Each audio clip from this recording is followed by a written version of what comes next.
إن أريد إلا الإصلاح ما استطعت وما توفيقي إلا بالله عليه توكلت وإليه أنيب۔ میں تو اصلاح کرنا چاہتا ہوں جہاں تک بھی میرا بس چلے، اور یہ جو کچھ میں کرنا چاہتا ہوں اس کا سارا انحصار اللہ کی توفیق پر ہے، اسی پر میں نے بھروسہ کیا اور ہر معاملے میں اسی کی طرف میں رجوع کرتا ہوں۔ السلام علیکم ورحمۃ اللہ وبرکاتہ۔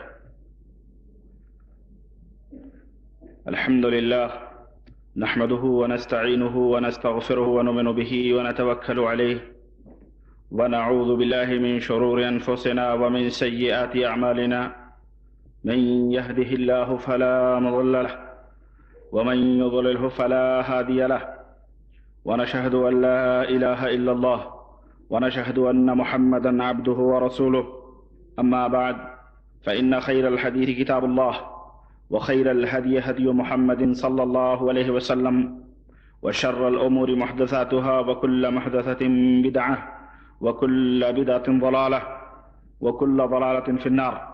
قال الله تبارك وتعالى في كلامه المجيد: أعوذ بالله السميع العليم من الشيطان الرجيم، بسم الله الرحمن الرحيم، يا أيها الذين آمنوا اتقوا الله حق تقاته ولا تموتن إلا وأنتم مسلمون۔ وقال تعالى في مقام آخر: وننزل من القرآن ما هو شفاء ورحمة للمؤمنين ولا يزيد الظالمين إلا خسارا۔ حاضرین کرام، معزز دوستو، بزرگوں اور بھائیوں، اللہ وحدہ لا شریک کے فضل و کرم سے یہ ہماری 7ویں مجلس جو جنات کی حقیقتوں اور اس کے علاج اور معالجے کے تعلق سے منعقد ہو رہی ہے۔ ہماری یہ کوشش ہے کہ ہم جلد سے جلد اس موضوع کے اوپر تفصیلی روشنی ڈال کر ہم دوسرے موضوع کی طرف منتقل ہوں۔ آئیے بلا کسی تمہید کے میں اپنے اس موضوع کا آغاز کرتا ہوں۔ آج باذن اللہ میں جو مرض ہے، جو بیماریاں پیدا ہوتی ہیں اس کے تعلق سے اور علاج کے تعلق سے آپ حضرات کے سامنے کچھ اہم اور ضروری باتیں رکھنے کی کوشش کروں گا۔ ہم نے اس سے پہلے لیکچرز میں آپ حضرات کے سامنے جن کی حقیقت اور قرآن و حدیث میں اس کے دلائل کی تفصیلات بیان کر دی ہیں، اور اس کی کیسٹ بھی بحمد اللہ وحدہ لا شریک کے فضل و کرم سے بن چکی ہے۔ کیسٹ نمبر 1 میں آپ اس کی حقیقت قرآن و سنت سے معلوم کر سکتے ہیں۔ اس کے بعد جن کہاں رہتے ہیں، کیا کھاتے ہیں، کیا پیتے ہیں، شادی بیاہ کرتے ہیں، ان کے عقیدے، ان کے اعمال، ان کی شکل و صورت اور ان کے دنیا میں منتشر ہونے کے اوقات وغیرہ وغیرہ، یہ تمام سب چیزیں ہم نے بتلا دی ہیں جو آپ کو کیسٹ نمبر 1 میں اچھی طرح سے مل جائیں گی۔ اسی طرح سے ہم نے آپ حضرات کے سامنے یہ بیان بھی رکھا کہ انبیاء علیہم السلام کے ساتھ شیاطین کی کیا کشمکش ہیں، انسان کے ساتھ ان کے کیا کشمکش ہوتے ہیں، عام انسانوں کے ساتھ ان کے کیا تعلقات ہیں، وہ ہم نے آپ کے سامنے وضاحت کے ساتھ رکھ دیا۔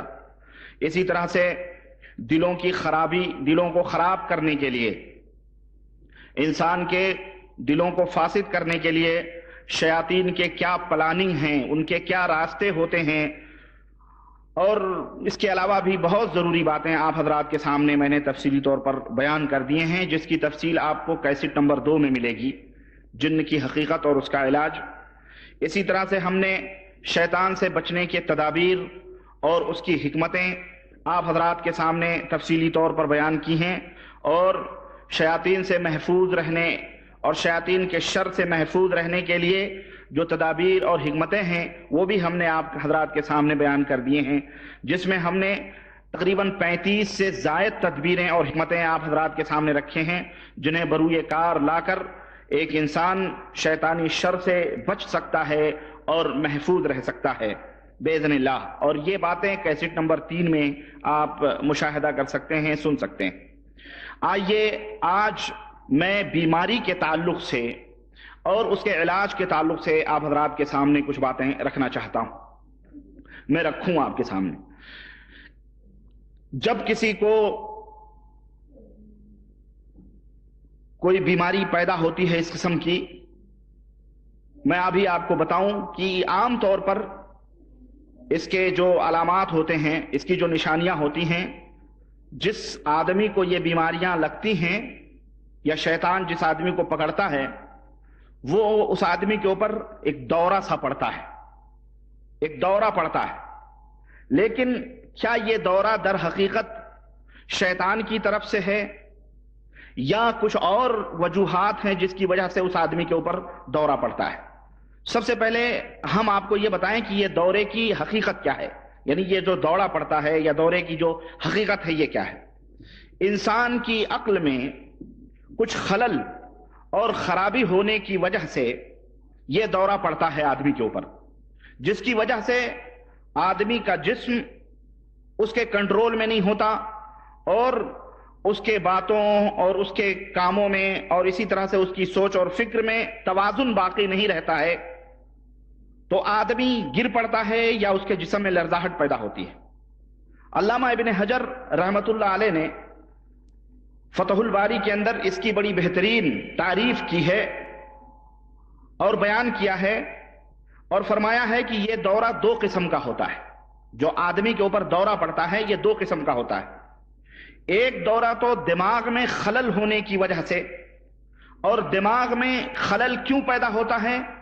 وہ غلیظ ہوائیں جو بعض انسان کے جسم کے اعضاء سے نکلتی ہیں تو وہ ہوائیں جا کر کے دماغ کی کھڑکیوں میں پیوست ہو جاتی ہیں، دماغ کی کھڑکیوں میں گھس جاتی ہیں.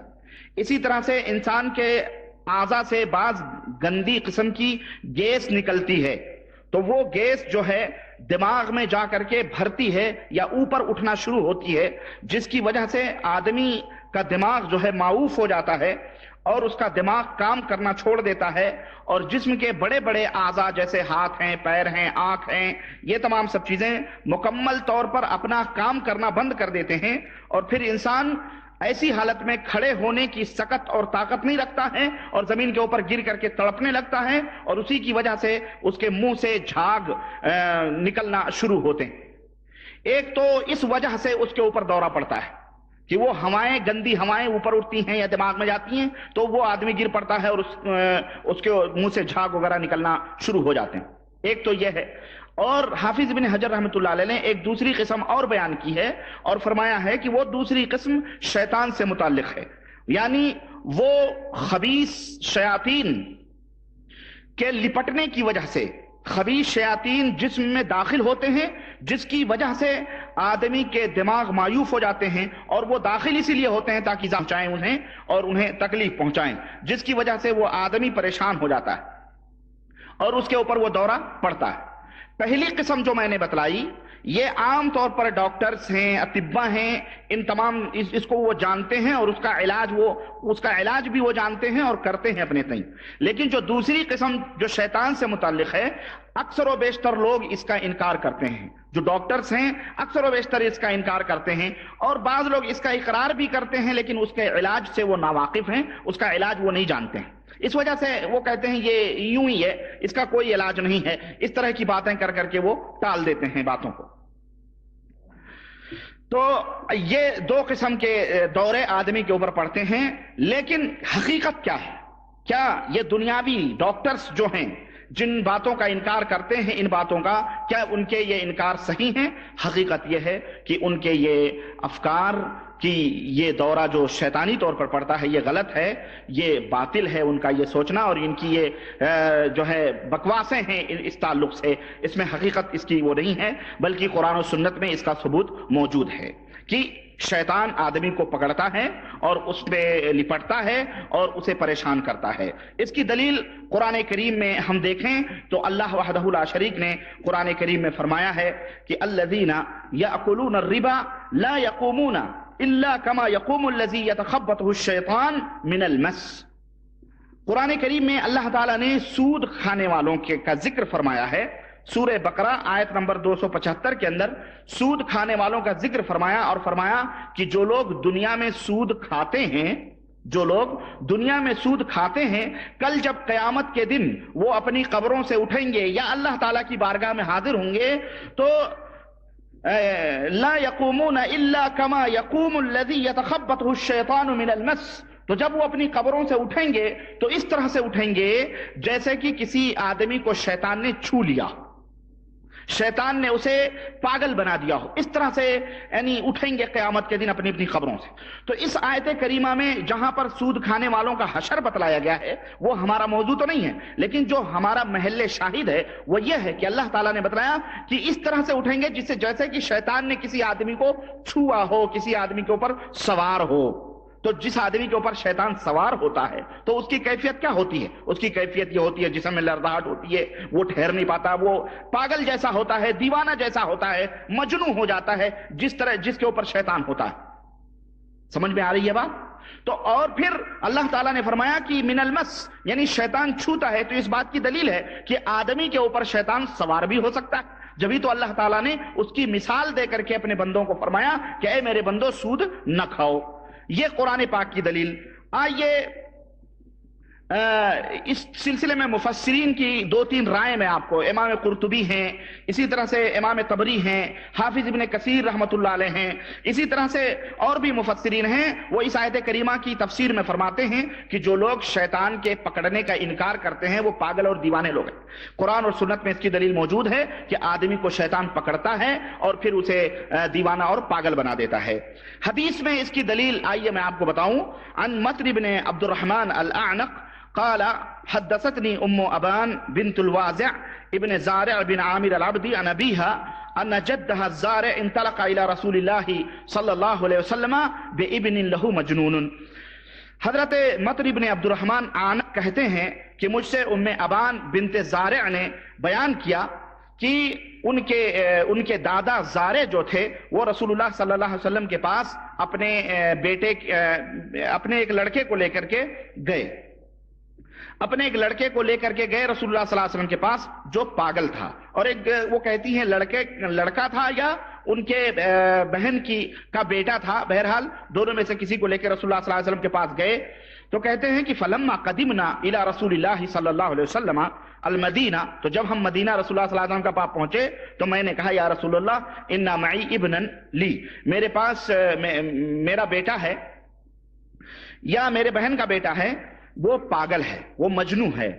اتیتک بہ فتدع اللہ عز وجل، میں آپ کے پاس اس لیے لایا ہوں تاکہ آپ اس کے لیے اللہ سے دعا کریں۔ آپ صلی اللہ علیہ وسلم نے فرمایا ائتنی بہ، اس کو لاؤ میرے پاس۔ فانطلقت الیہ وهو فی الرکاب، کہتے ہیں کہ میں اس پاگل لڑکے کو لے کر کے رسول اللہ صلی اللہ علیہ وسلم کے پاس گیا اور وہ قافلے میں تھا، تو میں نے کیا کیا، فاطلقت عنہ، یعنی میں نے اس کی جو رسیاں بدھی ہوئی تھیں، ہاتھ پیر بدھے ہوئے تھے، ہم نے اس کو کھولے۔ والقیت عنہ ثیاب السفر والبسته ثوبین حسنین، اور ہم نے اس کے سفر کے کپڑے اتار دیے اور اچھے کپڑے پہنا کر کے اللہ کے رسول صلی اللہ علیہ وسلم کے پاس پہنچے۔ تو آپ نے فرمایا اس کو میرے قریب کرو اور اس کی پیٹھ میری طرف کرو، اس کا منہ دوسری طرف کرو اور اس کی پیٹھ میری طرف کرو۔ چنانچہ آپ صلی اللہ علیہ وسلم نے اپنے کپڑے لیے اور اس کی پیٹھ پر مارنا شروع کیا، اور یہاں تک کہ کہتے ہیں کہ اتنی زور سے آپ صلی اللہ علیہ وسلم نے مارنا شروع کیا کہ میں نے آپ کے بغل کی سفیدی دیکھی، اور آپ صلی اللہ علیہ وسلم فرماتے تھے اخرج عدو اللہ، اخرج عدو اللہ، اے اللہ کے دشمن نکل، اے اللہ کے دشمن نکل۔ جب اتنا آپ صلی اللہ علیہ وسلم نے فرمایا تو اتنے میں فاقبل ينظر نظر الصحیح، اب وہ مجنوں جو پاگل تھا لڑکا وہ صحیح ہو گیا اور اچھے ڈھنگ سے دیکھنے لگا، جو پہلی اس کی نگاہ تھی اس طرح نہیں بلکہ اچھے ڈھنگ سے دیکھنے لگا۔ پھر اللہ کے رسول صلی اللہ علیہ وسلم نے اپنے پاس اس کو بٹھایا، فدعا له، اور اس کے لیے دعا کی، فمسح وجهه، اور آپ صلی اللہ علیہ وسلم نے اس کے چہرے کو جھاڑا پوچھا۔ تو کہتے ہیں اس طرح سے ہمارا بیٹا وہ درست اور صحیح ہو گیا۔ یہ روایت جو ہے حیثمی نے روایت کی ہے، طبرانی کی ہے، اور حافظ ابن حجر نے کہا کہ روایت مقبول ہے، اور بہرحال مقبول روایت ہے۔ تو اس حدیث سے ہمیں چند باتیں معلوم ہوئیں۔ ایک تو یہ کہ شیطان یہ انسان کے اوپر سوار ہوتا ہے، شیطان انسان کو پچھاڑتا ہے، سوار ہوتا ہے، پکڑتا ہے، یہاں تک کہ آدمی پاگل اور مجنون ہو جاتا ہے۔ یا اولاد یلا روح، یلا امشي امشي۔ تو اس حدیث سے ہمیں کچھ باتیں معلوم ہوئی. نمبر ایک تو یہ کہ شیطان جو ہے وہ انسان کے اوپر سوار ہوتا ہے، یہاں تک کہ اسے پاگل بھی بنا دیتا ہے. نمبر دو، اس حدیث سے ہمیں یہ بھی معلوم ہوا کہ ایسے مریض کا علاج یہ ممکن بھی ہے اور کبھی کبھی مار بھی اس کا علاج ہے، جیسا کہ اللہ کے رسول صلی اللہ علیہ وسلم نے مارا. اور تیسرا فائدہ ہمیں اس حدیث سے یہ ملا کہ شیطان جو ہے، شیطان یہ انسان کے جسم میں داخل ہوتا ہے، انسان کے جسم میں داخل ہوتا ہے اور لپٹ جاتا ہے، جیسا کہ اللہ کے رسول صلی اللہ علیہ وسلم نے فرمایا اخرج عدو اللہ، اخرج عدو اللہ، اے اللہ کے دشمن نکلو، نکل جائے ادھر سے. تو اس کا مطلب یہ ہے نکلنا، اس کا مطلب یہ ہے کہ اس کے اندر وہ داخل ہے. نکلنا اس بات کی دلیل ہے کہ اس کے اندر وہ شیطان داخل ہے. سمجھ رہے ہیں؟ تو یہ چند باتیں ہمیں اس حدیث سے معلوم. اس کی اور بھی ایک دلیل حدیث میں آتی ہے. چنانچہ حضرت یعلا بن مرہ کہتے ہیں کہ میں نے رسول اللہ صلی اللہ علیہ وسلم کو دیکھا، ایک سفر میں ہم رسول اللہ صلی اللہ علیہ وسلم کے ساتھ نکلے، یہاں تک کہ ہم ایک راستے سے گزرے. ایک راستے سے ہم گزرے تو ایک عورت بیٹھی ہوئی تھی اور اس کے ساتھ ایک بچہ بھی تھا. تو اس نے کہا اے اللہ کے رسول صلی اللہ علیہ وسلم، یہ میرا بچہ ہے، یہ میرا بچہ ہے اور اس کے ساتھ جو ہے کچھ تکلیفیں ہیں، اس کے ساتھ کچھ بلا لگی ہوئی ہے. اے اللہ کے نبی صلی اللہ علیہ وسلم، یہ ہمیں بہت پریشان کرتا ہے، آپ اس کے لیے دعا فرما دیں. چنانچہ اللہ کے رسول صلی اللہ علیہ وسلم نے کہا اس کو اٹھاؤ. تو ہم لوگوں نے اس بچے کو اٹھایا اور آپ صلی اللہ علیہ وسلم نے اس کے اوپر پھونکا 3 مرتبہ اور فرمایا کہ بسم اللہ انا عبد اللہ، بسم اللہ انا عبد اللہ اخسا عدو اللہ، یعنی اللہ کے نام سے شروع، میں اللہ کا بندہ ہوں، اے اللہ کے دشمن تو ذلیل ہو، تو ذلیل ہو. پھر آپ صلی اللہ علیہ وسلم نے اس بچے کو اس کی ماں کے حوالے کیا اور فرمایا کہ جب ہم لوٹ کر کے آئیں گے تو پھر تم اس بچے کو لانا، بتانا کہ کیا حالت ہے اس کی. چنانچہ جب ہم لوٹ کر کے آئے تو ہم نے فَوَجَدْنَاهَا فِي ذَلِكَ الْمَكَانِ مَعَهَا شِيَاهُ صَلَاةٌ، تو کہتے ہیں کہ ہم لوٹ کر کے آئے تو ہم نے دیکھا کہ وہ عورت وہیں بیٹھ کے انتظار کر رہی ہے اور اس کے ساتھ 3 بکریاں بھی ہیں. تو آپ صلی اللہ علیہ وسلم نے فرمایا کہ ما فعل صبیک، تیرے بچے کا کیا حال ہے؟ فقال والذی بعثک بالحق ما حسسنا منہ شیئا حتی الساعہ، اے اللہ کے نبی اس کے بعد سے ہم نے کوئی تکلیف محسوس نہیں کی. واشتزر هذه الغنم، اور یہ ہدیے کے طور پر آپ کے لیے یہ بکریاں 3 بکریاں لے کے آئی ہوں، آپ اس کو قبول فرمائیں. تو آپ صلی اللہ علیہ وسلم نے کہا کہ 1 بکری لے لو اور بقیہ اس کو واپس کر دو. اور یہ حدیث بھی حیثمی نے روایت کی ہے اور مسند احمد کے اندر 2 سندوں سے، اور طبرانی کے اندر بھی یہ حدیث موجود ہے جس کی ایک سند، مسند احمد کی جو سند ہے اس میں جو راوی ہیں وہ صحیح ہیں. تو غرض اس حدیث سے ہمیں یہ معلوم ہوا کہ شیطان آدمی کو، بچوں کو تنگ کرنے کے لیے ان میں لپٹتا ہے اور پھر اس کا علاج بھی ممکن ہے. اس حدیث سے ہمیں اور بھی بہت ساری باتیں معلوم ہوئیں کہ جب اس زمانے میں دیکھیں یہ عجیب و غریب جو ہے کیا کہتے ہیں علاج ہوتا ہے، اس علاج میں آدمی کو بڑے فائدے بھی ہوتے ہیں. چنانچہ وہ عورت جو ہے 3 بکریاں بھی ساتھ میں لائی تھی اللہ کے رسول صلی اللہ علیہ وسلم کو دینے کے لیے. اب اللہ کے نبی صلی اللہ علیہ وسلم نے اس سے 1 بکری لے لی اور فرمایا کہ 2 بکریاں تم لے کے جاؤ، ہمیں اس کی ضرورت نہیں ہے. لیکن آج کل کا زمانہ ہوتا تو 3 بکریاں وہ لائی تھی، 3 ہی پہ اکتفا نہیں ہوتا، بلکہ آج تو پیشگی باقاعدہ ایڈوانس بتایا جاتا ہے کہ ہمارا علاج ایسا ہے کہ اتنے تولے زعفران لاؤ، ایسی کالی مرغی لاؤ، کالے بکرے لاؤ، پیلی مرغی لاؤ، ایسی کرو ویسے کرو، اور جناب 500 1000 2000 کا پھٹکا لگ جاتا ہے اس آدمی کو جو بیچارہ علاج کرنے جاتا ہے کہ نہیں. اور آج کل کے جو علاج کرنے والے ہیں یہ 10 روپے کی تعویذ یا 100 روپے کی تعویذ یا 50 روپے کی تعویذ یا 500 کی یا 1000 کی، یعنی جیسا کام اس طرح سے وہ ڈیمانڈ کرتے ہیں. کام نہیں، کام تو کچھ بھی نہیں ہوتا ہے، یوں سمجھے جیسا مرغا پھنسا اسی طرح سے اس کے اوپر ڈیمانڈ شروع ہوتے ہیں. لیکن دیکھیں اللہ کے رسول صلی اللہ علیہ وسلم کی یہ حدیث، اچھا یہ آدمی کی فطرت اور طبیعت بھی ہے کہ ظاہر ہے کہ وہ جن پریشانیوں میں مبتلا ہوتا ہے جب وہ پریشانی اس کی ختم ہو جاتی ہے تو وہ بہت خوش ہوتا ہے، بہت خوش ہوتا ہے. آپ نہ بھی طلب کریں، آپ نہ بھی مانگیں کچھ، پھر بھی وہ آپ کے لیے بہرحال آپ کا احسان مند ہوگا اور اس کے گھر والے آپ کو دینے کے لیے کچھ نہ کچھ تیار کر کے لائیں گے. اس طرح کی ایک اور روایت میں آپ کو بتاؤں، اس طرح کی ایک اور روایت آتی ہے جو ہے حدیث کے اندر. حضرت عمر کہتے ہیں منہال، یعنی حضرت عامش سے روایت ہے، وہ کہتے ہیں کہ منہال بن عمر نے روایت کی ہے اور یعلا بن مرہ نے اپنے باپ سے روایت کی ہے. کہتے ہیں کہ ایک عورت نبی کریم صلی اللہ علیہ وسلم کے پاس آئی اور اس کے ساتھ ایک بچہ تھا جس کو مطلب جنون تھا، پاگل تھا وہ. تو اس نے فقال نبی صلی اللہ علیہ وسلم، تو آپ صلی اللہ علیہ وسلم کے پاس علاج کے لیے آئی. تو آپ صلی اللہ علیہ وسلم نے کہا اخرج عدو اللہ انا رسول اللہ، اے اللہ کے دشمن اس کے جسم سے نکل، میں اللہ کا رسول ہوں. فبریا، تو وہ شفا یاب ہو گیا. کہتے ہیں فأہدت الیہ کبشین وشیئا من سمن واخت، تو اس عورت نے دو موٹے موٹے بھیڑ بکرے اللہ کے رسول صلی اللہ علیہ وسلم کو دیے، اور اسی طرح سے گھی اور کچھ مطلب میدے وغیرہ، اخت کہتے ہیں کھانے کی چیز ہوتی ہے وہ، اس کو اللہ کے رسول صلی اللہ علیہ وسلم کو دیا. فقال النبی صلی اللہ علیہ وسلم خذ الاخت والسمن واحد الکبشین، کہ یہ اخت لے لو اور سمن گھی لے لو اور ایک بکرا لے لو، باقی اس کو لوٹا دو اس عورت کو. یہ مسند احمد کے اندر روایت ہے یہ، اور حیثمی نے کہا ہے کہ اس کے رجال جو ہیں سند کے یہ صحیح ہیں. تو اس حدیث سے بھی ہمیں معلوم ہوا کہ شیطان آدمیوں کو پکڑتے ہیں اور اس کا علاج ممکن ہے. اور اسی طرح سے ایک اور روایت حضرت عبداللہ ابن عباس کہتے ہیں کہ ایک عورت نبی کریم صلی اللہ علیہ وسلم کے پاس ایک لڑکا لے کر کے آئی اپنے بچے کو. فقالت یا رسول اللہ ان بہ لممن، اے اللہ کے رسول صلی اللہ علیہ وسلم اس کو کچھ جنون سا ہے.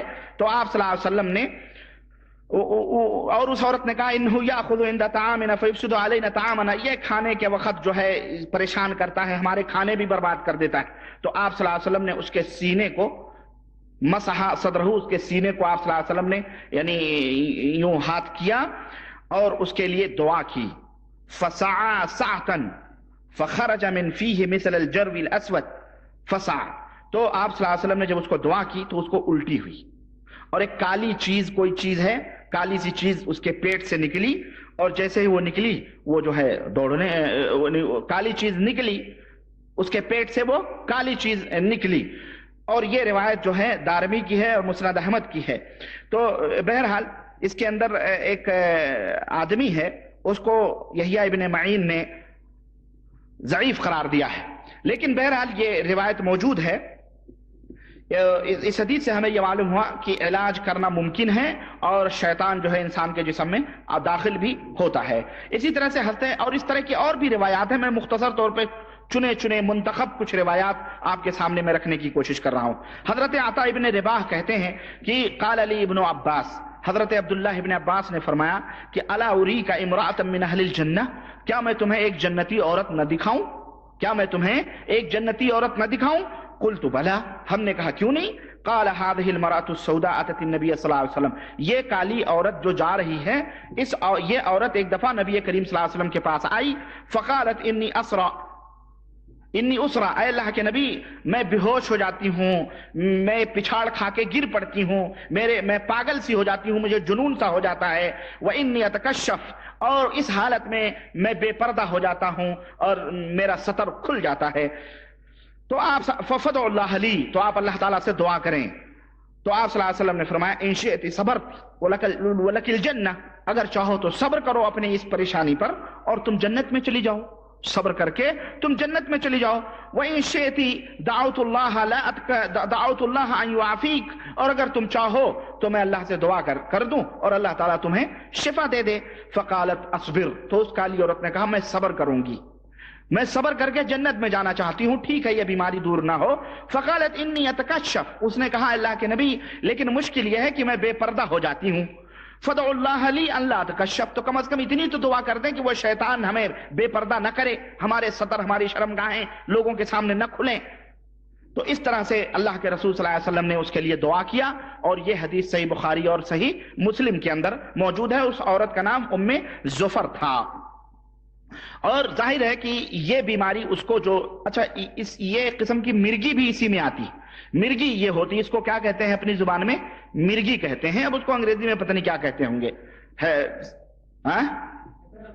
ہاں، تو بہرحال وہ مرگی ہوتی ہے، اور اس میں آدمی جو ہے پاگل سا ہو جاتا ہے، گر جاتا ہے، اور اسے تو اسی طرح سے اس عورت کو بھی ہوتا تھا. تو اس حدیث سے ہمیں یہ معلوم ہوا کہ شیطان انسان کے جسم پہ لپٹتا ہے اور اسے پاگل اور مجنون کر دیتا ہے. اسی طرح کے حضرت عثمان بن ابو عاص کہتے ہیں کہ مجھے رسول اللہ صلی اللہ علیہ وسلم نے طائف میں بھیجا تھا، وہاں کا حکمراں بنا کر کے، سمجھو وہاں کا قاضی یا وہاں کا عامل بنا کر کے بھیجا تھا. تو نماز جب میں پڑھتا تھا تو مجھے کوئی چیز سامنے آتی تھی، مجھے کچھ شیطانی وسوسہ سب پیدا ہوتا تھا. تو میں نبی کریم صلی اللہ علیہ وسلم کے پاس آیا اور میں نے کہا اللہ کے رسول صلی اللہ علیہ وسلم، اللہ کے رسول صلی اللہ علیہ وسلم نے فرمایا ما جاء بک، کیوں آئے ہو بھائی، کیا بات؟ قلت یا رسول اللہ، میں نے کہا اللہ کے نبی صلی اللہ علیہ وسلم میری نماز میں کچھ عجیب سا ہوتا ہے، میرا دل نہیں لگتا، یا مطلب کچھ چیز عارض ہوتی ہے، رکاوٹ بنتی ہے جب میں نماز پڑھتا ہوں. تو آپ صلی اللہ علیہ وسلم نے فرمایا ذاک الشیطان، وہ شیطان ہے جو تمہیں نماز میں ڈسٹرب کرتا ہے. ادنو، قریب آؤ میرے. تو کہتے ہیں میں آپ صلی اللہ علیہ وسلم سے قریب ہوا تو آپ صلی اللہ علیہ وسلم نے میرے سینے کے اوپر ہاتھ سے مارا، یوں میرے سینے پر ہاتھ مارا. وَتَفَلَ فِي فَمِي، اور آپ صلی اللہ علیہ وسلم نے میرے منہ میں تھوکا، آپ صلی اللہ علیہ وسلم نے میرے منہ میں تھوکا اور فرمایا اخرج عدو اللہ، اے اللہ کے دشمن نکل. اور اس طرح سے آپ نے 3 مرتبہ فرمایا اور پھر فرمایا الحق بعملک، جاؤ طائف چلے جاؤ، لوٹ جاؤ، اپنے کام میں لگ جاؤ. حضرت عثمان کہتے ہیں کہ فلعمری ما احسبه خالتنی بعد، اللہ کی قسم مجھے اس کے بعد شیطان میرے قریب بھی نہیں آیا، یعنی مجھے کبھی نماز میں وسوسہ پیدا نہیں ہوا. یہ حدیث ابن ماجہ کی ہے اور اس کی سند صحیح ہے اور اس کے اندر جو رجال ہیں یہ بھی ثقہ ہیں. تو اس حدیث سے ہمیں معلوم ہوا کہ اس طرح کے وسوسے، اس طرح کے خیالات نماز میں کبھی آئیں تو اس کا بھی علاج ممکن ہے اور اللہ کے رسول صلی اللہ علیہ وسلم نے اس کا علاج کیا ہے. اسی طرح حضرت عبد الرحمن ابن ابی لیلہ وہ اپنے باپ سے روایت کرتے ہوئے کہتے ہیں کہ کنت جالسا عند النبی صلی اللہ علیہ وسلم اذ جاءه اعرابی، میں نبی کریم صلی اللہ علیہ وسلم کے پاس بیٹھا تھا کہ اچانک ایک اعرابی، ایک بدو آیا.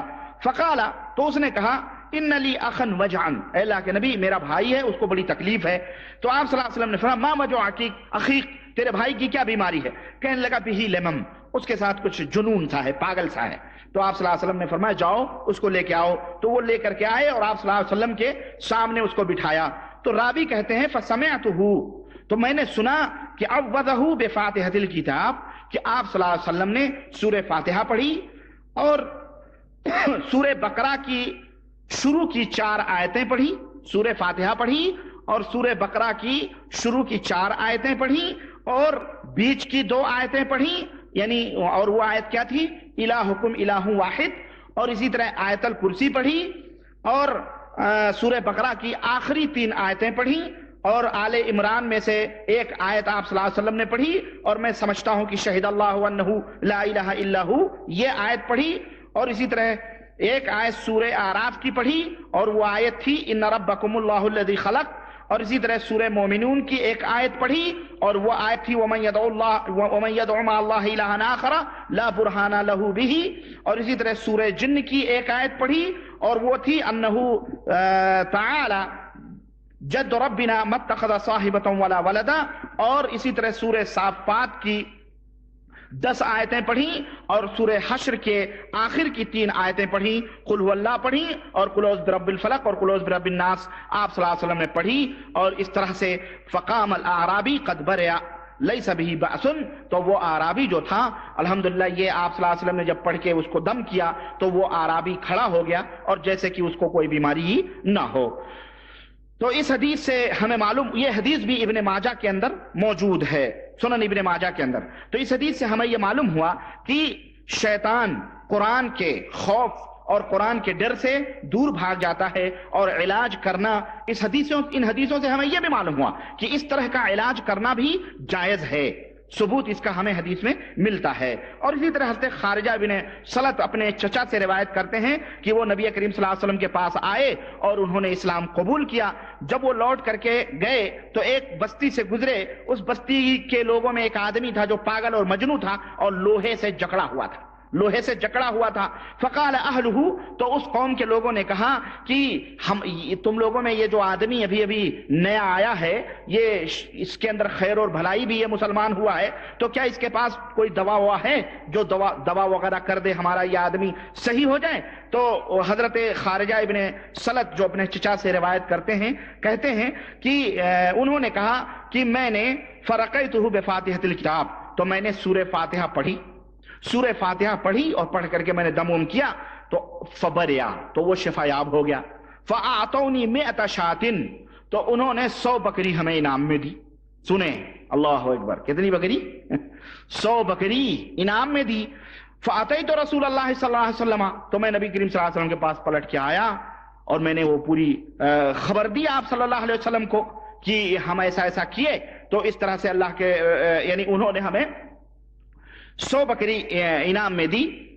اب آپ دیکھیں یہاں پر ایک بات یہ بھی سوچیں کہ اس طرح کے فائدے بھی ہوتے ہیں اس میں، بھلے آپ طلب کریں نہ کریں. اسی زمانے میں 100 بکریاں آج کے زمانے میں کوئی معمولی نہیں ہے. یعنی ایک ہزار کی اگر ایک بکری رکھو یا اپنے یہاں کے حساب سے تو 1,00,000 روپیہ ہو گیا بھائی 100 بکری کا، ہے کہ نہیں؟ اور اگر اس طرح سے آپ حساب لگا لیں تو یعنی بہت آج کل کے لوگ یہ کیا لیتے ہیں. تو غرض کہنے کا مطلب ہے آپ صلی اللہ علیہ وسلم نے فرمایا کہ آپ صلی اللہ علیہ وسلم نے پوچھا کہ تم نے کیا پڑھ کر کے دعا کیا تھا؟ تو انہوں نے کہا اللہ کے نبی میں نے جو ہے یہ پڑھی تھی. تو آپ صلی اللہ علیہ وسلم نے فرمایا کہ اس کو لے لو، اس لیے کہ جو لوگ حرام طریقے سے جھاڑ پھونک کر کے حاصل کرتے ہیں اس سے تو یہ بہتر ہے کہ تم قرآن سے جھاڑ پھونک کر کے حاصل کیا ہو تم نے، تو یہ تمہارے لیے حلال ہے، یہ لے لو تم. تو اس حدیث سے بھی ہمیں یہ معلوم ہوا کہ سورہ فاتحہ کے اندر شفا ہے، اور شیطان اگر کسی کے اندر شیطان داخل ہو گیا اور اس کو مجنون اور پاگل کر دیا ہے تو اس طرح سے اس کا علاج ممکن ہے. تو یہ قرآن کی دلیل ہو گئی بھیا، اور یہ حدیث کی دلیل ہو گئی. عقلی طور پر بھی بعض جو لوگ انکار کرتے ہیں کہ یہ چیز عقلی طور پر ممکن نہیں ہے کہ آدمی کے اندر شیطان کیسے داخل ہو سکتا ہے اور کیسے اس کے زبان پہ بول سکتا ہے، کیسے تم سے گفتگو کر سکتا ہے. آئیے میں عقلی طور پہ بھی آپ کو سمجھاؤں اور عقلی طور پہ بھی آپ کو دلیل دوں کہ کس طرح سے شیطان داخل ہو کر کے اور ہوتا ہے. آپ دیکھیں ہوا ہے، انسان کا جو جسم ہے نا وہ کثیف ہے. انسان کا جسم کیا ہے؟ وہ کثیف ہے، یعنی اس کے اوپر کوئی بھی چیز جو عارض ہو، جو چیز لاحق ہوتی ہے اس محسوس کی جا سکتی ہے. لیکن ہوا جو ہے، ہوا اس کا جو جسم ہے یہ لطیف ہے، یعنی نرم ہے، دکھائی نہیں دیتی ہے یہ ہوا، ہے کہ نہیں؟ اور شیطان کا جسم بھی کثیف ہوتا ہے انسان کی طرح، وہ بھی کثیف ہوتا ہے، یہ اور بات ہم کو دکھائی نہ دے لیکن وہ بھی کثیف ہوتا ہے. تو جب ہوا انسان کے اندر داخل ہو سکتی ہے اور انسان کے اندر ہوا داخل ہو سکتی ہے اور ہوتی ہے، ایک لطیف چیز کثیف میں داخل ہو سکتی ہے، تو ایک کثیف چیز کثیف میں کیوں نہیں داخل ہو سکتی؟ سمجھ رہے ہیں؟ اسی طرح سے آپ کو میں بتاؤں کہ آگ ہے، آگ، کوئلہ آپ رکھیں، کالا کوئلہ ہے، کالا کوئلہ آپ آگ میں ڈال دیں اور آگ میں ڈالنے تھوڑی دیر کے بعد نکالیں تو وہ آگ کو وہ کوئلہ مکمل طور پر آگ ہو جاتا ہے، لال انگارہ ہو جاتا ہے. گویا اس کوئلے کے اندر وہ آگ داخل ہو چکی ہے جس کی وجہ سے اس کوئلے کا رنگ بدل گیا ہے اور وہ سرخ ہو گیا ہے. وہ کوئلہ جس کو ہم پہلے چھوتے تو ہم جلن نہ محسوس کرتے، لیکن جب انگار سے ہم نے وہ کوئلہ نکالا وہ لال ہو گیا تو وہ جلن ہم محسوس کر رہے ہیں اور آگ کو بھی ہم دیکھ رہے ہیں، چھو رہے ہیں، سب کچھ کر رہے ہیں. تو اسی طرح سے جس طرح آگ کوئلے میں داخل ہو کر کے اس کا رنگ بدل دیتی ہے، اسی طرح شیطان انسان میں داخل ہو کر کے اس کے دماغ کو، اس کے سب کو بدل دیتا ہے اور پھر اس سے بات کرنا، اس سے گفتگو کرنا بھی آسان ہو جاتا ہے. بات سمجھ میں آ رہی ہے نہیں؟ یہ عقلی طور پر میں سمجھا رہا ہوں، ورنہ اس کی بھی عقل کی بھی ضرورت نہیں ہے. قرآن میں ہمیں ثبوت مل گیا، اللہ کے رسول سے ثبوت مل گیا، اس کی ضرورت ہی نہیں عقل میں آئے نہ آئے یہ. لیکن ان لوگوں کے جو عقلی طور پر سوچتے ہیں ان کے سمجھانے کے لیے میں یہ بات کہہ رہا ہوں. بجلی ہے، یہ بجلی جو آپ یہ تاروں میں دیکھ رہے ہیں، جو لائٹیں دیکھ رہے ہیں، اس بجلی کے اندر وہ داخل ہے اور یہ روشنی آ رہی ہے. ہم سمجھ رہے ہیں، بھلے ہم اس بجلی کو نہ دیکھیں لیکن یہ روشنی سے ہم پتہ لگا رہے ہیں کہ اس کے ان تاروں کے اندر کیا ہے، یہ لائٹ موجود ہے، ان تاروں کے اندر کرنٹ موجود ہے. اسی طرح شیطان انسان کے جسم میں داخل ہو جاتا ہے، ہمیں بھلے نظر نہ آئے لیکن ہمیں یہ محسوس ہوتا ہے جب وہ گفتگو کرتا ہے کہ اس کے اندر، اس انسان کے اندر شیطان داخل ہو چکا ہے. جس طرح ان تاروں میں بجلی داخل ہو چکی ہے اسی طرح اسی شیطان بھی انسان کے جسم میں داخل ہو جاتا ہے. تو غرض کہنے کا مطلب یہ ہے کہ یہ عقلی طور پر سمجھنے کی یہ چیزیں. بہرحال تو قرآن کی دلیل، احادیث کی دلیل اور عقلی طور پہ اس کی دلیل ہمیں ملی کہ شیطان انسان کے اندر داخل ہوتا ہے، اور موجودہ دور کے ڈاکٹرز جو ہیں، امریکی ڈاکٹرز ہیں جیسے کارن جنٹن ہے، اسی طرح جیمز ہائل سلون ہے، اور اس طرح کے بہت سے کارل ویکلانڈ ہیں، یہ تمام سب ڈاکٹرز جو ہیں جن کو تجربہ ہوا اور تحقیق کیا، انہوں نے بھی اس بات کو کہا کہ یقیناً شیطان انسان کو پریشان کرنے کے لیے اس کے جسم میں داخل ہوتا ہے۔ غرض المہم کہنے کا مطلب یہ ہے کہ یہ ہمارے لیے کوئی حجت اور دلیل نہیں ہے، ہمارے لیے حجت اور دلیل قرآن اور حدیث کی باتیں ہیں۔ اس میں ثابت ہو گیا کہ انسان کو شیطان پکڑتا ہے، اور حدیث سے بھی ثابت ہو گیا کہ انسان کو شیطان پکڑتا ہے۔ ہمارے لیے یہی کافی ہے۔ آئیے اب یہ سوال یہ پیدا ہوتا ہے، کیا اس طرح کا علاج کرنا ثابت ہے، جائز ہے یا نہیں جائز ہے؟ ظاہر ہے آپ کہو گے جناب ابھی جو حدیثیں پڑھی گئی ہیں ان حدیثوں کی روشنی میں تو ظاہر ہے کہ واضح بات ہے کہ جائز ہے، لیکن یہاں پر ایک اور سوال پیدا ہوتا ہے کہ بعض علاج ایسے ہوتے ہیں جن علاجوں کے کرنے سے جناتوں کے اوپر، شیطانوں کے اوپر موت طاری ہوتی ہے، وہ مرتے بھی ہیں، اور اس کے اندر مسلمان بھی ہوتے ہیں، کافر بھی ہوتے ہیں۔ اور میں نے آپ کو پچھلے محاضروں میں بتلایا ہے کہ اس کے اندر مختلف عقیدے، مختلف ایمان کے بھی لوگ ہوتے ہیں، مسلمان بھی ہوتے ہیں، کافر بھی ہوتے ہیں، فاسق بھی ہوتے ہیں، فاجر بھی ہوتے ہیں، جیسے ہم انسانوں میں ہوتے ہیں۔ تو سوال یہ ہے کہ کیا اس طرح کا معاملہ جائز ہے؟ وہ مرتے بھی ہیں، ان کو پریشانی بھی ہوتی ہے، تو کیا یہ جائز ہے کہ نہیں جائز ہے؟ تو سب سے پہلی چیز ہم نے نبی کریم صلی اللہ علیہ وسلم کا علاج آپ کے سامنے ذکر کیا، ایک دلیل تو یہ ہو گئی اس کے جائز ہونے کی۔ دوسری دلیل حضرت عبداللہ ابن مسعود رضی اللہ تعالیٰ عنہ نے ایک آدمی کا علاج کیا تھا، وہ دلیل ہم نے پیچھے بتلائی ہے پہلے محاضرے میں، اور آپ اس کو سمجھ سکتے ہیں، لیکن میں آپ کو اشارہ کرتا ہوں۔ حضرت عبداللہ ابن مسعود رضی اللہ تعالیٰ عنہ نے ایک آدمی کے کان میں، جو پاگل تھا اس آدمی کے کان میں حضرت عبداللہ ابن مسعود نے قرآن کی آیت پڑھی، اور تو وہ صحیح ہو گیا۔ تو اللہ کے نبی صلی اللہ علیہ وسلم نے پوچھا کہ تم نے کون سی آیت پڑھی تھی بھائی؟ قرآن کی تو نے کون سی آیت پڑھ کے علاج کیا تھا؟ تو انہوں نے کہا اللہ کے رسول میں نے قرآن کی یہ آیت کریمہ جو سورہ مومنون کے آخری آیت ہے، کہ میں نے کہا، میں نے پڑھا افحسبتم انما خلقناکم عبثا، میں نے یہ آیت کریمہ جو سورہ مومنین کی آخری آیت ہے پڑھ کر کے اس کے کان میں پھونکی، اللہ نے اسے شفا دے دیا۔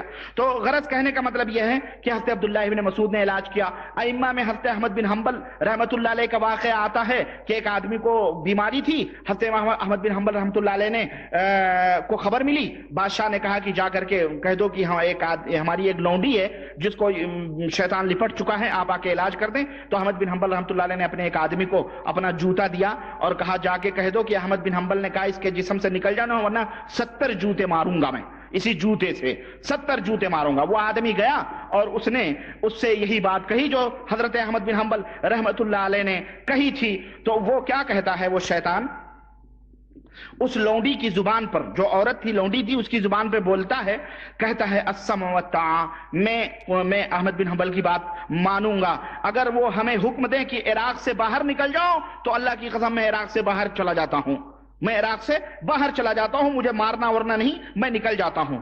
اس شیطان نے کہا اس لیے کہ احمد بن حنبل اللہ اور اس کے رسول کی اطاعت اور پیروی کرتے ہیں، اس وجہ سے میں باہر نکل رہا ہوں ورنہ میں نکلتا نہیں۔ چنانچہ وہ واپس چلا گیا۔ جب حضرت احمد بن حنبل رحمۃ اللہ علیہ کی وفات ہو گئی تو پھر وہ شیطان پلٹ کے اس لونڈی کے اندر آ گیا، پھر وہ شیطان پلٹ کے اس لونڈی کے اندر آیا۔ تو بادشاہ نے ایک مروزی تھے ان کو بھیجا کہ جا کر کے آپ علاج کرو۔ تو جب وہ لے کے گئے جوتا مارنے کے لیے تو شیطان نے کہا کہ وہ احمد بن حنبل تھے جو اللہ رسول کی اطاعت کرتے تھے تو ہم نکل کے گئے، تم کون سے اللہ رسول کی اطاعت کرتے ہو، ہم نکلنے والے نہیں ہیں۔ سمجھ رہے ہیں؟ تو اس روایت سے بھی ہمیں معلوم ہوا، اس واقعے سے جو اماموں کی سیرتوں میں ہے، اس سے ہمیں یہ معلوم ہوا کہ شیطان ان لوگوں سے خائف ہوتا ہے، ان لوگوں سے ڈرتا ہے جو اللہ اور اس کے رسول کی اطاعت اور پیروی کرتے ہیں، لیکن جو اللہ اور رسول کی اطاعت سے دور ہوتے ہیں شیطان انہیں بھی اپنا سمجھے ایک قسم سے چھوٹا بھائی سمجھتا ہے، اس لیے وہ بھی چور، ہم یہ بھی چور، اس لیے وہ نہیں جاتا ہے۔ اسی طرح سے شیخ الاسلام ابن تیمیہ رحمۃ اللہ علیہ کا واقعہ آتا ہے کہ حضرت علامہ ابن قیم رحمۃ اللہ علیہ نے ذکر کیا ہے کہ ایک دفعہ شیخ الاسلام ابن تیمیہ نے فرمایا کہ اس طرح کا میرے پاس ساتھ بھی واقعہ ہوا کہ ایک آدمی کو جنات لپٹا ہوا تھا اور وہ گئے اور اس کی کان میں وہی عبداللہ ابن مسعود نے جو آیت کریمہ پڑھی وہی پڑھا اس کے کان میں انہوں نے، تو وہ کہنے لگا، وہ جن کہنے لگا، بڑی زور سے چیخا، کہتا ہے نعم، ہاں، بڑے زور سے چیخا، تو حضرت علامہ ابن تیمیہ رحمۃ اللہ علیہ کہتے ہیں کہ میں نے کیا کیا، میں نے ڈنڈا اٹھایا اور اسے پیٹنا شروع کیا. یعنی جب وہ بڑے زور سے چیخا تو میں نے ڈنڈا اٹھایا، پیٹنا شروع کیا، اور اس کی گردن پہ میں نے مارنا شروع کیا. یہاں تک کہ کہتے ہیں کہ اگر کسی عام آدمی کو مارا جاتا تو ایسا لگتا کہ جیسے وہ مر جائے گا، اتنی مار ماری انہوں نے. چنانچہ آخر میں وہ جن بولا، جب مار پڑی، کہتے ہیں نا کہ مار کے آگے بھوت بھاگتے ہیں، تو جب مار پڑی تو وہ جن بولا، اس نے کہا انا احبہ. وہ جن جو تھی وہ عورت تھی، اصل میں وہ عورت تھی، اس نے کہا انا احبہ، میں اس سے محبت کرتی ہوں. تو علامہ ابن تیمیہ رحمۃ اللہ علیہ نے کہا هو لا يحبک، وہ تمہیں نہیں چاہتا، وہ تم سے محبت نہیں کرتا. قالت انا اريد ان احج به، تو اس عورت نے، جنی عورت نے کہا میں چاہتی ہوں کہ میں اس کے ساتھ حج کروں. تو علامہ ابن تیمیہ نے کہا کہ هو لا يريد ان يحج معك، وہ نہیں چاہتا کہ وہ تمہارے ساتھ حج کرے. فقالت انا ادعو کرامۃ لک، ٹھیک ہے جب وہ نہیں چاہتا تو میں، اب تم آئے ہو، تمہاری بزرگی دیکھ کر کے، تمہاری بزرگی، تمہاری ولایت، تمہارا تقوی پرہیزگاری دیکھ کر کے میں اس کو چھوڑ رہی ہوں. قلت، تو ابن تیمیہ رحمۃ اللہ علیہ نے کہا، میں نے کہا لا ولکن طاعۃ للہ ولرسولہ صلی اللہ علیہ وسلم، ہماری بزرگی تقوی نہیں، اللہ اور اس کے رسول کی اطاعت کرتے ہوئے اس کو چھوڑو. قالت فانا اخرج به منه، اس نے کہا میں نکل رہی ہوں اس سے. کہا اس کے بعد میں وہ آدمی جب وہ نکل گیا، جن اس سے جنیاں نکل گئی، تو وہ آدمی اچھے طریقے سے اٹھ کے بیٹھا اور داہنے بائیں اپنا بیچارہ دیکھنے لگا اور کہنے لگا کہ ما جاء الى حضرت الشیخ، ہاں شیخ کو کس نے بلایا ہمارے پاس، شیخ کو ہمارے پاس آنے کی کیا ضرورت پڑی. تو لوگوں نے کہا اتنا جو تو مار کھایا ہی تھا، تجھے احساس نہیں ہے بھی شیخ آئے ٹھیک ہے، لیکن اتنا جو تو مار کھایا ہے. کہا وعلی ای شیء یضربنی الشیخ، مجھے شیخ کیوں ماریں گے. وہ آدمی کہنے لگا مجھے شیخ کیوں ماریں گے، میں نے کون سی غلطی کی ہے. کہنے لگے واللہ، اس نوجوان نے کہا اللہ کی قسم میں نے کوئی مار محسوس ہی نہیں کی. گویا مار جو پڑ رہی تھی اس جن کے اوپر پڑ رہی تھی. تو تبھی وہ بولا اور اس نے اتنی گفتگو کی. تو اس سے بھی ہمیں معلوم ہوا. اچھا اب یہاں ایک چیز اور معلوم ہوئی، وہ یہ کہ کبھی کبھی شیطان اس طرح سے تمہیں دھوکہ بھی دیتا ہے، تمہاری ولایت، تمہاری تقوی، تمہارے پرہیزگاری کا، اور تمہیں پھول کے کپا ہو گئے. ماشاءاللہ ہماری ولایت اور ہمارے طاقت اور ہمارے جھاڑ پھونک کا لوہا تو شیطان بھی مانگتے ہیں. اس ظلم اور اس گھمنڈ میں شیطان پھر تمہارے اوپر مسلط ہو سکتا ہے اور تمہیں صحیح راستے سے بھٹکا سکتا ہے. اگر ایسا کوئی معاملہ آئے تو اس کو یہی بات کہنی چاہیے، اللہ اور اس کے رسول کی اطاعت کرتے ہوئے نکلو، ہماری کوئی ہستی نہیں ہے اللہ اور اس کے رسول کے سامنے. اچھا اب یہ بات ہو گئی. بہرحال المہم پوری گفتگو کا نچوڑ یہ ہے کہ یہ جائز ہے یہ عمل، اور شرط اس کی یہ ہے جو میں ابھی انشاءاللہ تبارک تعالیٰ بتاؤں گا کہ کن بنیادوں کے اوپر جناتوں اور شیطانوں کو بھگانے اور ان کو انسان کو آرام پہنچانے کے لیے کون سے شروط ہیں کہ کرنا جائز ہے. اس کے کچھ وجوہات ہیں. ایک تو یہ کہ ہر مسلمان کا یہ فرض ہے کہ ظالم جو آدمی ہو، چاہے وہ شیطان ہو، اپنے بھائی کو اس سے آزاد کرائے، مظلوم کی مدد کرے. اب شیطان جس کے اوپر آیا ہے ظاہر ہے کہ وہ مظلوم ہے اور شیطان جو ہے وہ ظالم ہے. اب اس کی نتیجے میں کچھ بھی ہونا پڑے، بسا اوقات یہ شیطان جو ہوتے ہیں آدمی کو ختم بھی کر دیتے ہیں، بلکہ فاسق اور فاجر جو ہوتے ہیں وہ ان کے ساتھ بدفعلیاں بھی کرتے ہیں، عورتوں کو تنگ کر کے ان کے ساتھ زنا بھی کرتے ہیں. تو ایسے آدمی کو جب شریعت نے قتل کرنے کا حکم دیا، مارنے کا حکم دیا ہے، تو وہ تو شیطان ہے، اسے بھی پا کر کے علاج کے ذریعے اسے بھی ختم کرنا جائز ہے، اس میں کوئی مذائقہ اور حرج نہیں ہے. بہرحال جو قصہ ہم نے ابھی علامہ ابن تیمیہ کا آپ کے سامنے ذکر، اچھا اس قصے سے پہلے میں آپ کو بتاؤں کہ ایک چیز اور ہے. میں اچھا خیر وہ قصے سے کچھ نتیجے ہمیں ملتے ہیں. ایک نتیجہ یہ ملتا ہے کہ جن جو ہوتے ہیں وہ آدمیوں سے عشق بھی کرتے ہیں، جن آدمیوں سے عشق بھی کرتے ہیں، اور اسی طرح سے جن کی عورتیں بھی آدمیوں سے عشق کرتی ہیں. جس کی وجہ سے جیسا کہ اس جنیہ عورت نے کہا کہ میں اس سے عشق کرتی ہوں، میں اس کے اوپر، تو کبھی کبھی اس وجہ سے بھی وہ تنگ کرتے ہیں کہ کسی عورت کے اوپر عاشق ہو گئے، اور اس طرح کے کیسز بہت آتے ہیں، اس طرح کے کیسز ہم نے خود دیکھے ہیں، اور اس طرح کے کیسز ہم نے حل کیے ہیں کہ جناب وہ جن کہتا ہے کہ ہم اس سے پیار کرتے ہیں، ہم اس سے محبت کرتے ہیں، وہ عورت ہوتی ہے چڑیل ہوتی ہے، کہتی ہے ہم اس سے محبت کرتے ہیں، یا کسی عورت کے اوپر سوار ہو جاتے ہیں، تو یعنی جناتوں کی جو عورت ہوتی ہے وہ مردوں کے اوپر سوار ہوتی ہے، اور جنات جو مرد ہوتے ہیں وہ انسانوں کی عورتوں کے اوپر سوار ہوتے ہیں، تو عشق اور محبت کی وجہ سے سوار ہوتے ہیں۔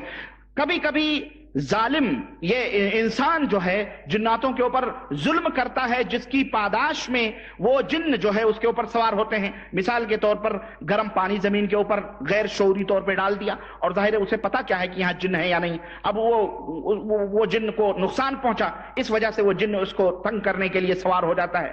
اسی طرح سے کبھی اونچی بلڈنگوں سے کود پڑا وہ، اور نیچے جن تھا، اور آدمی جو کودا اس کو تو پتا نہیں ہے کہ وہ کس چیز پہ کود رہا ہے، لیکن اس کی وجہ سے اس کو پریشانی ہوئی جن کو، تو اس کے اوپر سوار ہوا۔ تو کبھی کبھی عشق کے معاملے ہوتے ہیں، کبھی کبھی ظلم کے معاملے ہوتے ہیں جو انسان کی طرف سے ہوتا ہے غیر شعوری طور پر، اور آدمی کے اوپر وہ سوار ہو جاتا ہے، اور کبھی کبھی جنات ظلم کر کے انسان کے اوپر سوار ہوتے ہیں۔ المہم کہنے کا مطلب یہ ہے یہ اسباب ہیں، یہ اسباب ہیں جن اسباب کی بنیاد پر انسان کے اوپر جن سوار ہوتا ہے۔ اچھا یہ بات ہو گئی، یہ چند اسباب ہیں جن اسباب کی بنیاد پر جن سوار ہوتا ہے انسان کے اوپر، اس کو پکڑتا ہے۔ کچھ ایسے حالات بھی ہیں جن حالات سے، جو حالات آدمی کے اوپر جب لاحق ہوتے ہیں، آتے ہیں، تو ان حالات میں بھی جنات اس انسان کے اوپر غلبہ پاتے ہیں اور اس کے اوپر سوار ہوتے ہیں۔ نمبر ایک، اس کی 4 حالتیں ہیں، 4 حالتوں میں مکمل چانس ہوتا ہے کہ شیطان اس کے اوپر سوار ہو۔ نمبر 1، پہلی حالت یہ ہے کہ آدمی جب سخت غصے میں ہوتا ہے، سخت غصے میں ہوتا ہے، تو اس کے رونگٹے جو ہے نا پھڑک جاتے ہیں۔ غصے کی حالت میں شیطان کو مکمل موقع ملتا ہے اس کے اوپر سوار ہونے کا۔ چنانچہ آپ دیکھیں گے بسا اوقات آدمی بہت غصے میں ہوتا ہے تو کوئی دیکھنے والا کہتا ہے اس کے اوپر سوار ہے، شیطان سوار ہے، شیطان سوار ہے، تو شیطان وہ سوار ہوتا ہے۔ ایک تو یہ، اسی لیے اللہ کے رسول صلی اللہ علیہ وسلم نے غصہ کرنے سے منع فرمایا ہے، اور اس کا حل اللہ کے نبی صلی اللہ علیہ وسلم نے بتلایا ہے، جو میں نے تدبیر، شیطانوں کی تدبیر میں آپ کے سامنے بتلایا ہے، اس کو آپ دیکھیں، اس کو آپ سنیں، آپ کو پتہ چل جائے گا کہ غصے کی حالت میں آدمی کو کیا کرنا چاہیے۔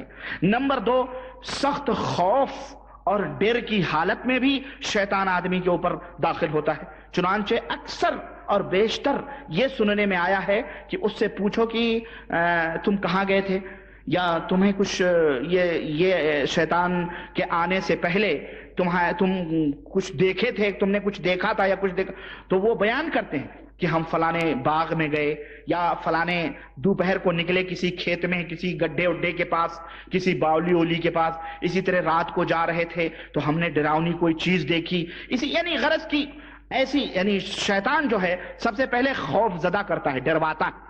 بھینس بن گیا، شیر بن گیا، کتا بن گیا، یا ڈر کر کے کسی کو چونکا دیا، یعنی یہ تمام سب حالات میں ڈروا کر کے اور اس کے اوپر وہ داخل ہوتا ہے۔ تو جب آدمی زیادہ خوف زدہ ہو جاتا ہے، یا سانپ بن کر کے لٹک گیا، غرض کی مختلف شکلیں ہوتی ہیں، اور ایسا سننے میں بھی آیا ہے کہ دوپہر کی کھڑی دوپہر میں، گرمیوں کے دنوں میں گاؤں میں لوگ باہر نہیں نکلتے، اب وہ کھیتوں میں، کسی میدان میں، دریا کے کنارے، یا کسی گڈھے پر، یا کسی ایسی جگہ جہاں کوئی آتا جاتا نہیں ہے، وہاں گیا، اس نے کوئی چیز دیکھی، کوئی سانپ دیکھا، اس کے خوف سے خوف زدہ ہو گیا، یا کوئی رات کو کالی رات میں کوئی چیز دیکھی، تو بہرحال یہ اسباب ہوتے ہیں۔ تو خوف اور ڈر یہ ایسی حالت ہوتی ہے جس میں کہ آدمی کے اوپر شیطان مسلط ہوتا ہے۔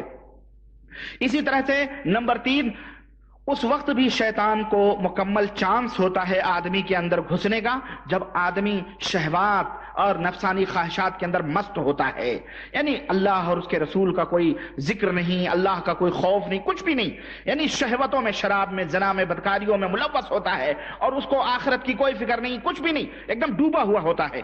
اس وقت بھی شیطان کو موقع ملتا ہے اس کے اوپر سوار ہونے کا۔ اور چوتھی حالت ہوتی ہے جب سخت غفلت کا عالم ہو، آدمی سخت غفلت غفلت میں ہے، نماز نہیں پڑھ رہا، روزے بھی نہیں رہا، حج بھی، زکات بھی، یعنی کچھ بھی خیر کے کام نہیں کر رہا، اللہ کے دین سے، اس کی تعلیمات سے بیزار ہے، تو ایسا آدمی بھی موقع ملتا ہے۔ ایسی عورتیں بھی ہوتی ہیں، اور زیادہ تر ہمارے ہاں گاؤں میں، شہروں میں عورتوں ہی کو یہ شیطان پکڑتے ہیں۔ آپ کو اکثر کیس، یعنی 95% کیس ایسے ملیں گے جس میں عورتیں ملوث ہیں۔ آپ دیکھیں، اللہ توفیق نہ دے کبھی، لیکن کبھی اس نیت سے دیکھنے جائیں تو یہ مزارات پہ جو ہوتے رہے نا، مزارات پہ اوہو جناب علی عورتوں کی بھیڑ کیوں ہوتی ہے؟ آپ کو پتا ہے یہ چوشا شریف ہے، یہ فلانا شریف ہے، یہ گلبرگہ شریف ہے، یہ ان میں یہ پاک پٹن ہے، یہ داتا گنج ہجویری کا مزار ہے، یہ فلانے کا مزار ہے، یہ ڈکانے کا، یہ کیوں عورتیں جاتی ہیں پتہ ہے آپ کو؟ اس لیے کہ نمبر 1 یہ عورتیں اکثر و بیشتر ناپاک ہوتی ہیں، یہ عورتیں اکثر و بیشتر کیا ہوتی ہیں؟ ناپاک ہوتی ہیں۔ نمبر 2 نہاتی دھوتی پاک صاف نہیں ہوتی۔ نمبر 3 یہ نماز تقریباً 95% عورتیں ہمارے گاؤں میں، ہمارے شہروں میں، ہمارے محلوں میں، ہماری بستیوں میں اللہ کی قسم نماز نہیں پڑھتی ہیں۔ 55 حاجی صاحب بنے ہوئے ہیں آپ حضرات، ماشاءاللہ حاجی صاحب بن کے بیٹھے ہوئے ہیں، 5 وقت اذان ہو رہی ہے، آپ مسجد میں جا رہے ہیں، حجن منہ پہ ہاتھ رکھ کے اور جناب گپے مار رہی ہیں نا۔ اذان کی زیادہ سے زیادہ عورتیں یہ ہوتی ہیں، اذان ہوتی ہے تو روپٹے صحیح کر کے اذان کی تعظیم میں روپٹے صحیح کر لیتی ہیں، بس پھر وہ دھما چوکڑی شروع، ان کی غیبتیں، چغلیاں، گپیں، ان کا پیڑ بھی نہیں بھرتا، اللہ رحم فرمائے۔ تو میرے بھائیوں، رونے کی بات ہے، ہنسنے کی نہیں ہے۔ اپنی عورتوں کو نمازی بناؤ۔ تو جب سخت غفلتوں میں ہوتی ہیں، عقائد کی خرابی ان کے اندر ہوتی ہے، بدعقیدگی ان کے اندر ہوتی ہے، ایمان کی خرابیاں ان کے اندر ہوتی ہیں، نافرمانیاں وہ کرتی ہیں، میں آپ کو کیا کیا بتاؤں، ایسی بدعقیدگی کہ سوئیں گی تو چھرے یا لوہے کی کوئی چیز چارپائی کے نیچے ہی رکھ کے سوئیں گی، وہ کیوں؟ اس سے شیطان بچتا ہے۔ ارے ظالمی، ان عورتوں کو کوئی سمجھائے کہ شیطان ان لوہے لکڑوں سے ڈرے گا، لیکن اس کی جہالت اور بدعقیدگی دیکھیں آپ، بہت بدعقیدہ ہوتی ہیں اور شوہروں کو بھی یہ برباد کرتی ہیں۔ تو بھائیو، میرے یہ مخاطب آپ بھی ہیں اور ہماری مائیں بہنیں بھی ہیں، جہاں تک میری آواز جائے، کہ اللہ کے لیے میں نے پوری تفصیلات بتا دی ہیں، میں ان میں داخل نہیں ہونا چاہتا، کیسے کیسے کیا کیا تدبیریں ہیں شیطان سے بچنے کی، وہ تمام سب آپ لوگ عمل کریں، تاکہ شیطان اور ان عورتوں کو خاص طور سے جو شیطان کا مہرہ بنتی ہیں، ان کو سمجھائیں کہ شیطان اسی وجہ سے تمہارے اوپر داخل ہوتا ہے۔ تو غرض کہنے کا مطلب یہ ہے کہ یہ عورتوں کے اوپر زیادہ تر آپ مزاروں کے اوپر اسی وجہ سے بھیڑ دیکھیں گے، اور پیروں کی، سجادہ نشینوں کی، مجاوروں کی، اور وہاں تمام سب لوگوں کی جو اوباش اور گنڈے قسم کے لوگ ہوتے ہیں، ان کی جیبیں، ان کی شہوتیں اور ان کے گھر انہی عورتوں کی وجہ سے بھرے جاتا ہے۔ شوہر سعودیہ کما رہا ہے، محترمہ مزارات کے اوپر جا رہی ہیں چادر چڑھانے، بچہ نہیں ہو رہا بیچارہ، کما کے یہاں اس کی کمر ٹوٹ جاتی ہے، اس کا ہاتھ کالا ہو جاتا ہے، کما کے ادھر عورت بابا کو بلا کے جناب علی مستی کرتی ہے۔ وہ کیا ہوتا ہے معلوم ہے؟ 10 بابے پہنچ گئے دروازے پہ، قوالیاں ہو رہی ہیں، مستی ہو رہی ہے، جھوم رہے ہیں، اور یہ کمینے یعنی عجیب و غریب، بے نمازی، فاسق و فاجر، اتنے موٹے موٹے گلے لٹکا کے، وہ تسبیحیں لٹکا کے، اور گندے خود اوگھڑ ہوتے ہیں۔ اوگھڑ سمجھتے ہیں؟ اوگھڑ یو پی کا لفظ ہے، اوگھڑ یعنی اب اس کو سمجھیں، یعنی بالکل ہی یعنی گندگیوں میں ڈوبا ہوا آدمی، اس کو ولی اللہ سمجھ کے، اس کو بابا سمجھ کے، اس کے ہاتھ پاؤں اور موٹی موٹی اگربتیاں سلگا کے جھوم رہے ہیں، اور کیا ہو رہا ہے؟ یہ مستیاں کرتے ہیں، سب گجیڑی بھنگیڑی خبیث ہوتے ہیں، یہ تمام سب لوگوں کو گمراہ کرتے ہیں، اور یہ عورتیں باقاعدے اس میں۔ تو میرے بھائیوں، ان عقیدوں سے، ان بری عقیدتوں کی وجہ سے شیطان جو ہے غالب آتا ہے۔ غرض یہ غفلت شدید، چونکہ عورتیں اس میں سخت غفلت میں ہوتی ہیں دین اسلام سے، اس لیے شیطان ان کے اوپر زیادہ پاتا ہے۔ اب میں آپ کو اپنی اسٹوری بتاؤں تو بڑی مشکل ہو جائے گی۔ تقریباً 1-2 مرد ہوتے تھے جہاں میں پڑھتا تھا، اور جس بابا کے مزار کے اوپر جہاں چاروں طرف چبوترے، اللہ کی قسم 50 سینکڑوں عورتیں بیٹھتی تھیں، سینکڑوں عورتیں، ان کے روپٹے کھینچ کے ان کے کمروں میں باندھ دیتے تھے، اگربتیاں ہاتھ میں لیے ہوئے، اور جناب علی وہ ہم لوگ باقاعدہ اگربتیاں سلگاتے تھے، اور جناب وہ بابا کا مزار ہوتا تھا، تمبو تنا ہوا ہے، اور ہم لوگ فاتح کر رہے ہیں، اور اس میں جناب علی، اور کہیں کہیں یہ تو وہاں تو قوالی والی نہیں ہوتی تھی، لیکن بعض مزاروں پر قوالیوں کی ہوتی ہے، اور اس میں یہ جنات لپٹی ہوئی عورتیں خوب جھومتی ہیں۔ ہم نے گلبرگہ میں اپنی آنکھوں سے دیکھا کہ ایک بابا ایک بچی کی ٹانگ پکڑ کے یوں پکڑ کے گھما رہا ہے۔ میں حیرت میں پڑ گیا، میں نے کہا یہ کون سا علاج ہے؟ تو میں نے ایک آدمی سے پوچھا، کہا اس کو شیطان ہے، اس لیے بابا جو ہے اس کو گھما کے اسی چبوترے پہ پٹکے گا، تب یہ جنات جائے گا۔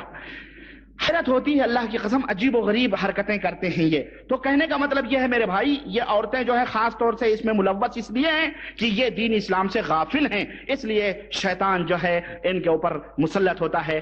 حیض سے، نفاق سے اور طہارت سے، گندگی سے پاک صاف نہیں ہوتی ہیں، نماز نہیں پڑھتی، عقیدے گندے ہوتے ہیں، فکر گندی ہوتی ہے، برائیاں ہوتی ہیں، اس لیے شیطان ان کے اوپر غالب آتا ہے. تو یہ 4 حالتیں ہیں، آپ یاد رکھیں. سخت غصے کی حالت، سخت ڈر، اور ڈر جاتا ہے جب آدمی، اور آدمی جب شہوت کے اندر ملوث ہو جاتا ہے نفسانی، اور چوتھی چیز سخت غفلتوں کے اندر جب آدمی ہو جاتا ہے تو شیطان اس کے اوپر غلبہ پاتا ہے. اب آئیے میں ایک چیز اور بتاؤں کہ جب انسان کے جسم میں شیطان داخل ہوتا ہے تو وہ اپنا ٹھکانہ کہاں بناتا ہے؟ کہاں ہوتا ہے؟ آنکھ میں ہوتا ہے کہ کان میں ہوتا ہے کہ ناک میں ہوتا ہے کہ دماغ میں ہوتا ہے کہ انگلیوں میں ہوتا ہے کہ پیروں میں ہوتا ہے؟ کہاں ہوتا ہے؟ اس کا اصل ٹھکانہ کہاں ہوتا ہے؟ وہ کہاں بیٹھتا ہے؟ تو آپ کو میں نے بتلایا ہے کہ جن اور شیطان جو ہوتے ہیں یہ ہوا کی مانند ہوتے ہیں. یہ انسان کے جسم میں داخل ہوتے ہیں، کبھی کبھی منہ کے ذریعے، ناک کے ذریعے، اور کبھی کبھی یہ رونگٹے جو ہوتے ہیں نا، رونگٹے کھڑے ہو جاتے ہیں غصے کی بھی حالت میں، خوف کی حالت میں بھی، تو ان کو موقع ملتا ہے یہ ہوا کی شکل میں ان رونگٹوں کے ذریعے انسان کے جسم میں داخل ہو جاتے ہیں. اور وہاں داخل ہونے کے بعد میں انسان کے جسم کے کسی بھی حصے میں اپنا وہ جگہ بنا لیتے ہیں، اور کبھی کبھی وہ انسان کے دماغ میں جا کر کے بیٹھ جاتے ہیں، وہ ہوا کی شکل میں وہاں بیٹھ جاتے ہیں. اب اس کی دلیل کیا ہے؟ اس کی دلیل میں آپ کو بتاؤں، قرآن کریم میں اللہ وحدہ لا شریک، یعنی اس بات کی دلیل کہ جن جو ہوتے ہیں وہ ہوا کی طرح ہوتے ہیں، اس کی کیا دلیل ہے؟ قرآن کریم میں اللہ وحدہ لا شریک نے سورہ رحمان میں فرمایا ہے وَخَلَقَ الْجَانَّ مِن مَارِجٍ مِّن نَار، ہم نے جناتوں کو آگ کے شعلوں سے پیدا کیا. آگ جب جلاتے ہیں آپ تو اس کی لو، شعلے جو ہوتے ہیں وہ ہوا ہی کی طرح ہوتے ہیں، اوپر جو نکلتے ہیں لب لب لب لب کرتے ہیں، شعلے جو ہوتے ہیں ان سے پیدا کیا ہے ہم نے جناتوں کو، تو وہ شعلے وہ ہوا کی طرح ہوتے ہیں. تو حضرت عبداللہ ابن عباس کہتے ہیں کہ شعلوں کا جو آخری کنارہ ہوتا ہے، اس سے مراد یعنی جو گرم ہوا ہوتی ہے، گرم ہوا کی طرح، اسی سے اللہ تبارک و تعالیٰ نے جنات کو پیدا کیا ہے. اور جب یہ جن انسان کے جسم میں داخل ہوتا ہے کسی بھی طرف سے، میں نے بتلایا ابھی، آنکھ سے، کان سے، ہاتھ سے اور رونگٹوں سے، کسی بھی طرف سے جب داخل ہوتا ہے تو وہ فوری طور پر جا کے اس آدمی کے دماغ کے اوپر وہ بیٹھ جاتا ہے، دماغ کے اندر گھستا ہے. اور وہیں سے چونکہ جسم کی ڈاکٹری لحاظ سے اگر آپ غور کریں، طبی نقطہ نظر سے، تو جسم کے جتنے بھی اعضاء ہیں ان کی جو رگیں ہیں جا کر کے یہاں آدمی کے دماغ پہ ملتی ہیں. جب وہ سینٹر گورنمنٹ جب وہ بیٹھ جاتا ہے وہاں سینٹرل مقام پہ دلی میں یا لاہور میں، اب وہیں سے بیٹھ کر کے وہ کنٹرول کرتا ہے، جہاں چاہتا ہے جس طرح سے جو بٹن دبانا ہوتا ہے دباتا ہے. ہاتھوں کو شل کرنا ہے، ہاتھوں کی جو رگ ہے وہ بٹن دبایا، ہاتھ ناکارہ ہو گیا. آنکھ اس کو ضائع کرنا ہے، آنکھ کا بٹن دبایا، وہ ناکارہ ہو گیا. پیر شل کرنا ہے، پیر کا بٹن دبایا، وہ ناکارہ ہوا. غرض وہیں سے بیٹھ کر کے وہ ریموٹ کنٹرول کی طرح جس انسان کے جسم کے اوپر وہ کرتا ہے، کنٹرول کرتا ہے. چنانچہ ایک تجربے کار آدمی نے یہ بتلایا، کہ ایک جن کو ہم چھڑانے جب گئے تو وہاں ہم نے اس سے کہا کہ تم اس وقت کہاں ہو؟ تو اس نے کہا کہ میں اس انسان کے ہاتھ میں ہوں. تو کہا دلیل اس کی کیا ہے؟ تو اس نے کہا کہ یہ ہاتھ پکڑو، ہاتھ میرا پکڑو. اس جن نے کہا یہ میرا ہاتھ پکڑو، اس آدمی کا ہاتھ، اور کہا کہ اس کو توڑو. کہتے ہیں 3-4 آدمی جو طاقتور تھے اس کا ہاتھ پکڑ کر کے اس کو توڑنے لگے تو وہ نہ توڑ سکے اس کے ہاتھ کو، اتنا طاقتور تھا وہ، نہ توڑ سکے. کہا اچھا میں جا رہا ہوں. جب وہ نکل گیا تو وہ ہاتھ پھر اپنے عام طور پہ ہو گیا. تو اس طرح سے آدمی کے ان جسمانی اعضاء کے اوپر اس کا کنٹرول ہوتا ہے. کبھی کبھی ایک چیز اور یہاں تنبیہ میں کرتا چلوں، ہمیشہ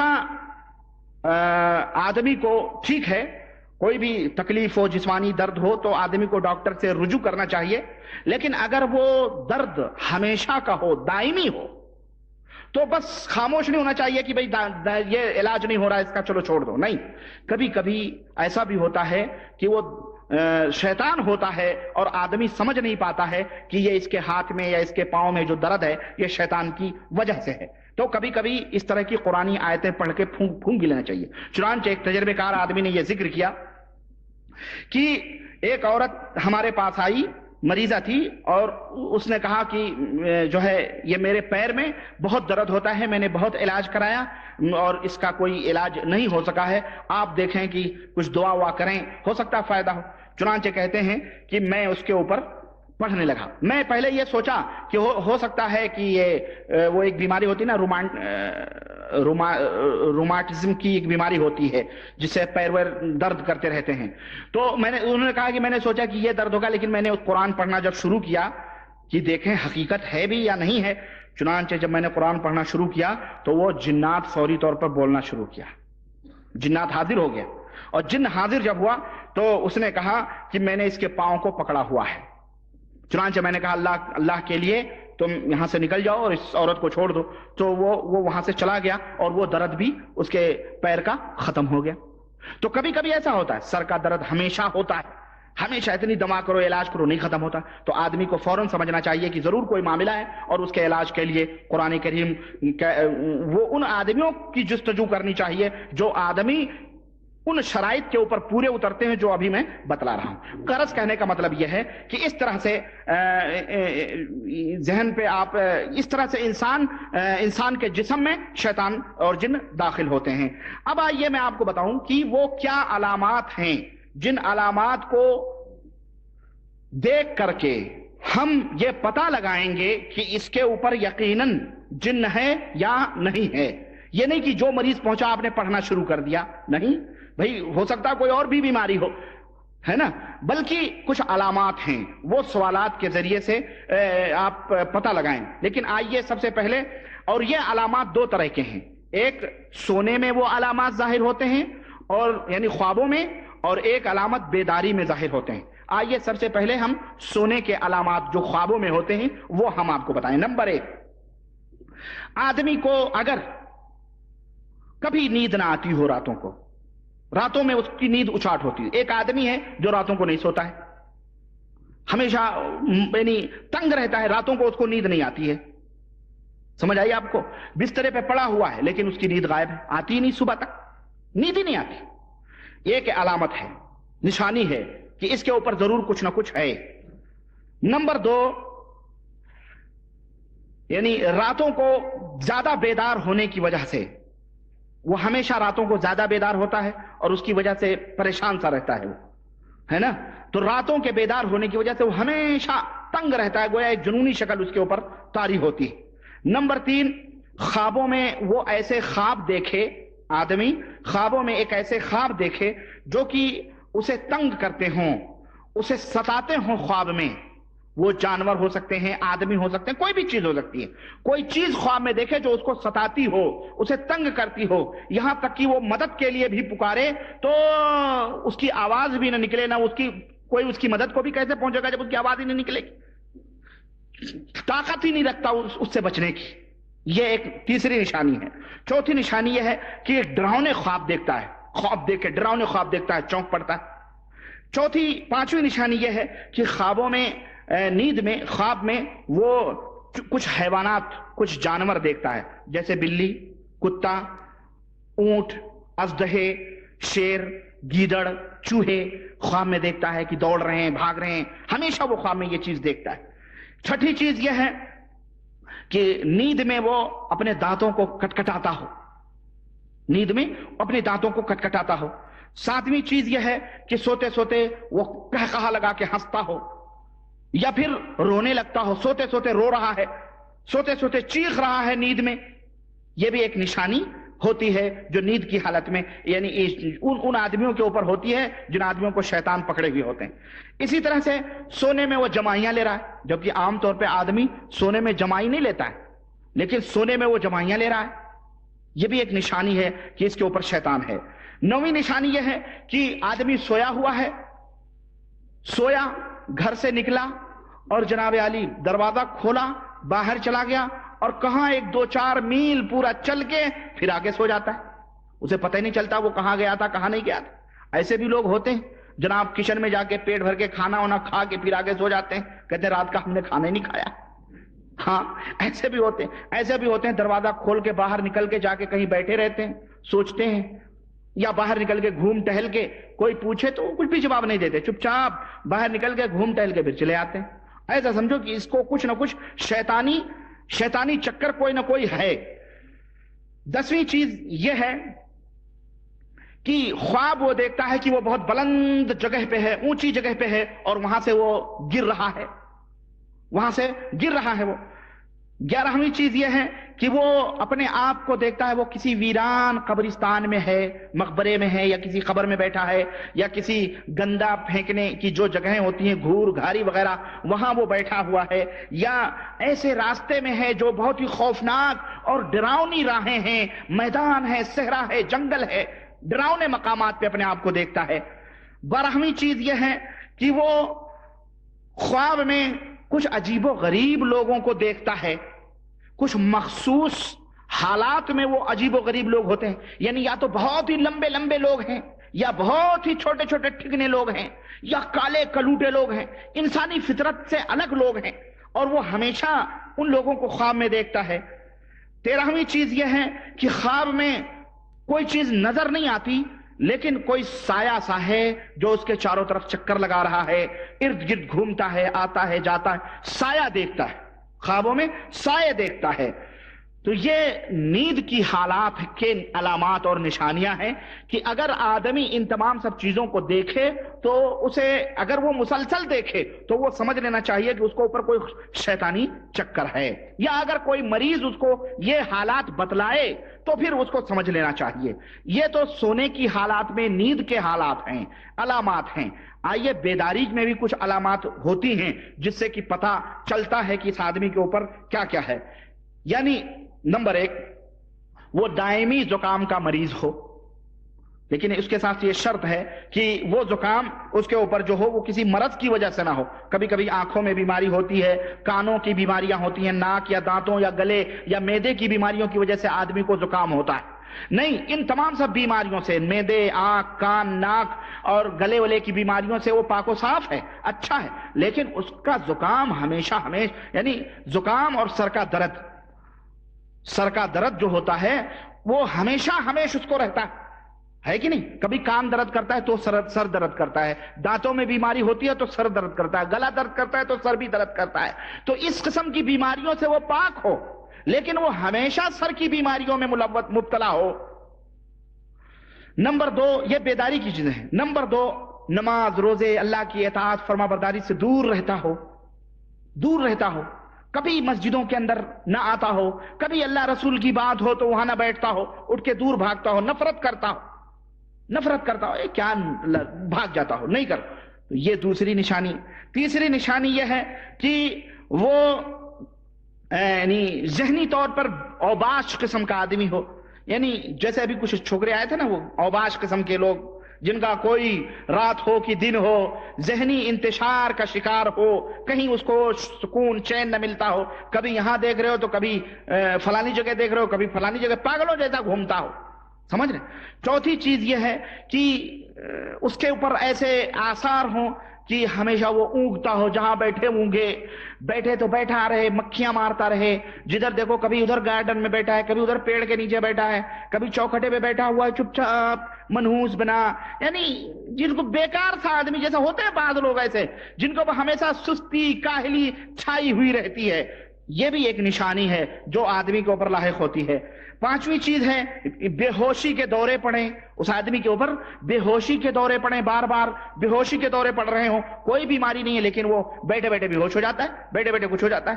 اسی طرح سے 6ٹھی چیز یہ ہے کہ جسم کے کسی بھی حصے میں ایسا درد رہتا ہو جو 1000 علاج کے باوجود بھی وہ درد نہ مٹتا ہو، ہمیشہ وہ درد موجود رہتا ہو، علاج کے باوجود بھی وہ درد نہ جاتا ہو، تو یوں سمجھ لیں کہ اس کے اوپر کوئی نہ کوئی معاملہ ہے اور کوئی نہ کوئی شیطان کا چکر ہے.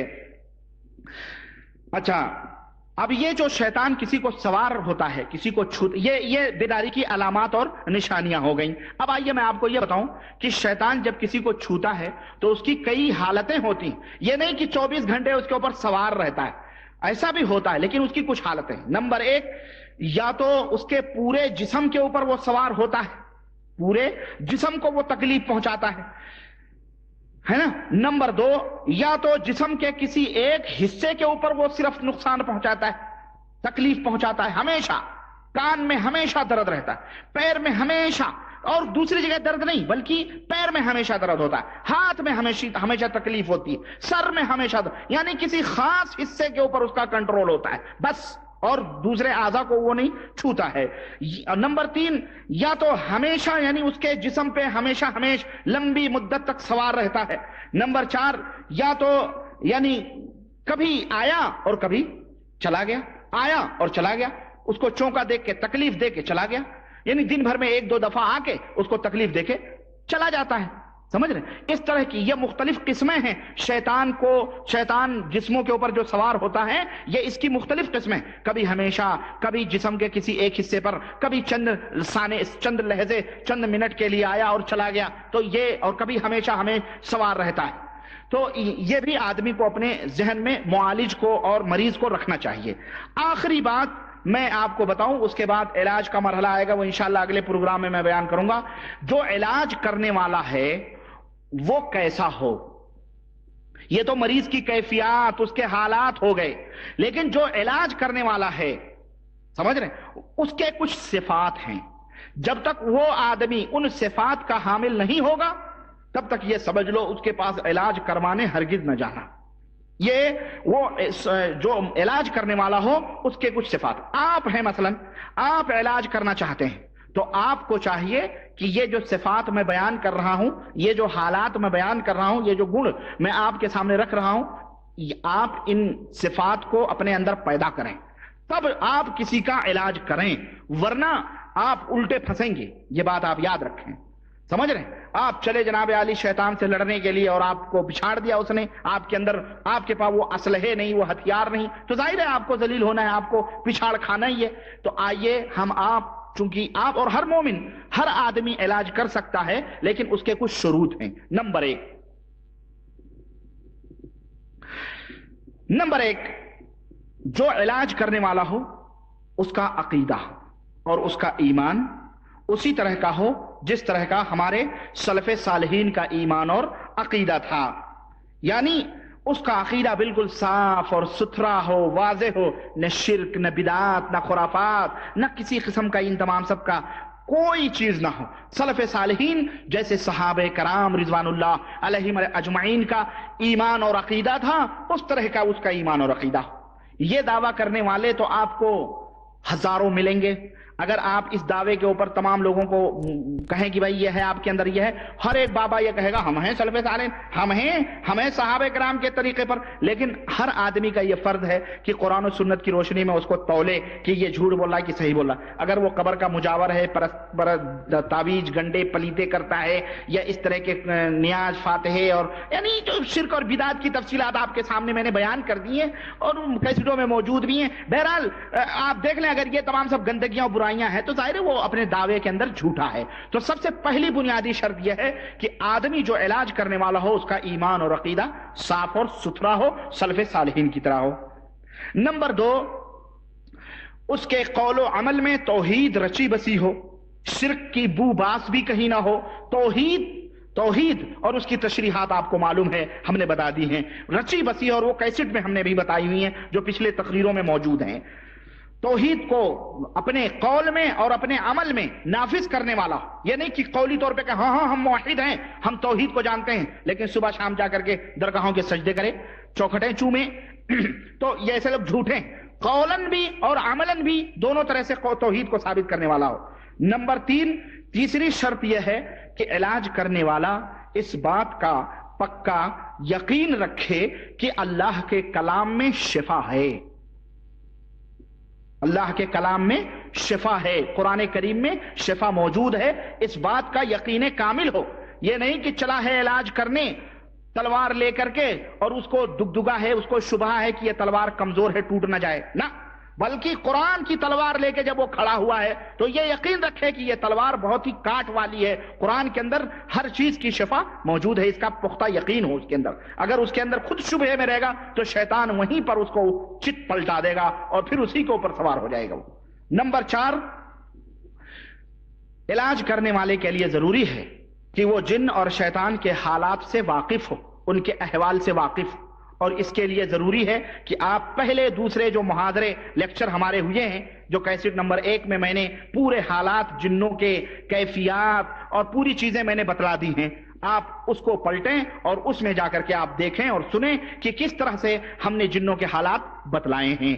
ان حالات کا وہ عالم ہو، جانکار ہو کہ یہ جنوں کے حالات ہوتے ہیں، اسے پتہ ہی نہیں دشمن کس پھیرے سے آئے گا، کس ڈگر کس راستے سے آئے گا، کس سوراخ سے آئے گا، جنات کیا ہوتے ہیں، کیا آگ ہوتے ہیں کہ ہوا ہوتے ہیں کہ پانی ہوتے ہیں، کیا اسے خود پتہ نہیں کہ دشمن کس کیفیت اور کس حالات کا ہے، تو دشمن سے کیا لڑے گا وہ؟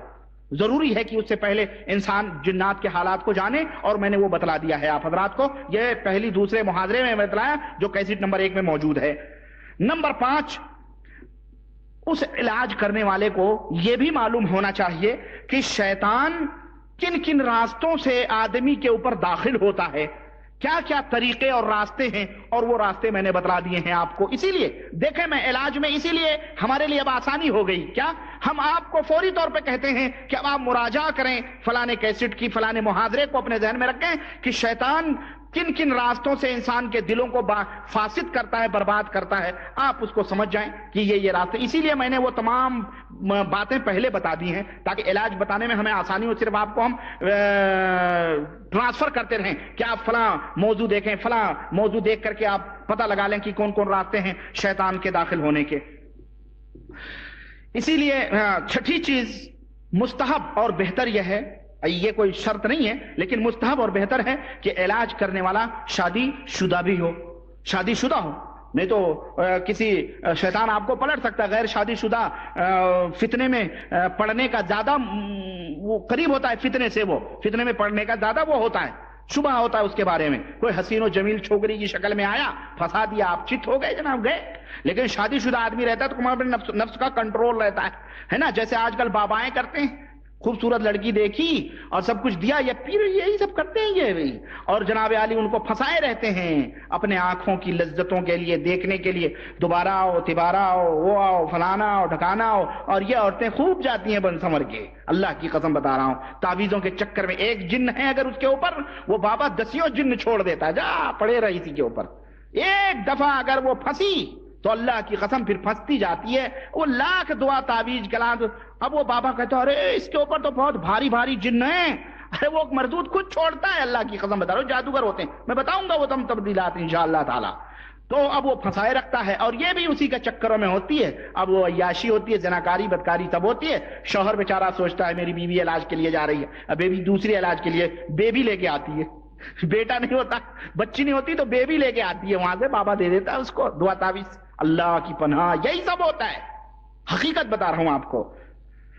تو یہ معالج کی یہ ہے کہ شادی شدہ ہو، اور بعض عیاش قسم کے شادی شدہ بھی ہوتے ہیں، اور ہمیں ایک صاحب نے، ہمارے دوست تھے پنجاب کے تھے، ہمارے مدینہ یونیورسٹی میں پڑھتے تھے، آج بھی جابر نام ہے ان کا، پاکستان کے ہیں، وہ ہمیں بتلائیں گے ملتان میں ایک بابا تھا، وہ باقاعدہ جناب 2-3 کمروں کے پیچھے وہ بیٹھتا تھا، اور اس کی آنکھیں سرخ، اور جو بھی عورت پہنچتی تھی تو مطلب کسی کے اوپر دیکھ لیتا تھا کہ مطلب ہے اچھی ہے، مطلب قبول صورت ہے، اور اس کا دل چاہتا تو وہ خوب جھومتا اور اس کو دیکھتا، دیکھنے کے بعد میں نظریں چڑھا کے کہتا ہے کہ بیبی ڈوری کھولو، شلوار کی ڈوری کھولو۔ ہاں انہوں نے کہا شلوار کی ڈوری کھولو۔ اب اگر جناب علی ایسی ویسی ہیں، مارے ڈر کے مارے تو وہ کمرہ بند ہے چاروں طرف سے، اور اگر ہے ایسی عورت تو وہ شلوار کی ڈوری کھلی تو گئے، ہے نا۔ پھر جو ہوتا ہے وہ تو دھوم دھڑکا وہی ہوتا ہے، وہ سمجھ جاتا ہے بابا یہ اسی لائق ہے جبھی تو اس نے۔ اور اگر وہ شریف خاندان کی کوئی اچھی یعنی باعزت لڑکی ہو تو وہ کیا کہے گی، ہیں آپ یہ کیا کریں؟ تو وہ بابا کیا کہتا، ارے بیٹی ذرا نظریں اوپر اٹھاؤ، نظر اوپر اٹھاتے، چاروں کونوں میں شلوار ٹنگی رہتی ہے اور اس میں ڈوریاں رہتی ہیں اور اس میں 7 گینٹھے لگے ہوئے ہوتے ہیں۔ بیٹی میں نے یہ ڈوری کہی تھی کھولنے کے لیے، یہ جو 7 بندھن لگے ہیں آپ یہ کھولیں، آپ ہم کو کیا آپ اسی کے اوپر اس کو دھول جما۔ اب بابا آپ کیا کریں، خلاف ہے کہ نہیں؟ اس طرح کے بھی دھوکے باز، پاکھنڈی اور اس طرح فریبی، اس طرح سے دغاباز لوگ موجود ہوتے ہیں، اور یہ ہندوؤں میں تو اور بھی ہوتے ہیں ایسے ایسے پاکھنڈی، اللہ کی پناہ۔ کبھی کبھی ان کے یہ چاول کے ڈیک کبھی کبھی اوپر آتے ہیں، اخباروں میں پڑھنے کو ملتے ہیں، کتنی کتنی لڑکیوں کو حاملہ کر کے چھوڑتے ہیں یہ بیچارے، یہ جو سادھو ہوتے ہیں نا، یہی سب کرتے ہیں، اللہ کی قسم بتا رہا ہوں۔ وہ ننے پجارنے بنتی ہیں اور فلانے دیوی دیوداسی بنتی ہیں، سادھوی بنتی ہیں۔ وہ سادھوی ہمارے یہاں بہت ہیں، آج کل بی جے پی میں گھوم رہی ہیں سادھوی۔ یہ سب عیاش، زناکار، بدکار، رانڈ ہوتی ہیں، یہ سب اللہ کی قسم بتا رہا ہوں، رنڈیاں ہوتی ہیں جو مذہبی لباس میں عیاشی اور زناکاری کرتی ہیں۔ ان سادھوؤں کے لیے بھی تو خوراک ہونا چاہیے، ایسے ان باباؤں کے لیے بھی جو مزاروں کے اوپر بیٹھے یہ سب یہی کرتے ہیں، گجیڑی بگیڑی۔ اللہ محفوظ رکھے ان لوگوں سے۔ تو نمبر 7، علاج کرنے والے کے لیے یہ ضروری ہے کہ وہ حرام چیزوں سے محفوظ بچتا رہے، حرام چیزوں سے، محرمات یعنی حرام، سود نہ کھائے اور لوگوں کے اوپر ظلم کے یعنی یہ حرام جو بھی چیزیں وہ تمام سب چیزوں سے بچا رہے، کیونکہ حرام کاریوں سے شیطان اس کے اوپر غالب آتا ہے۔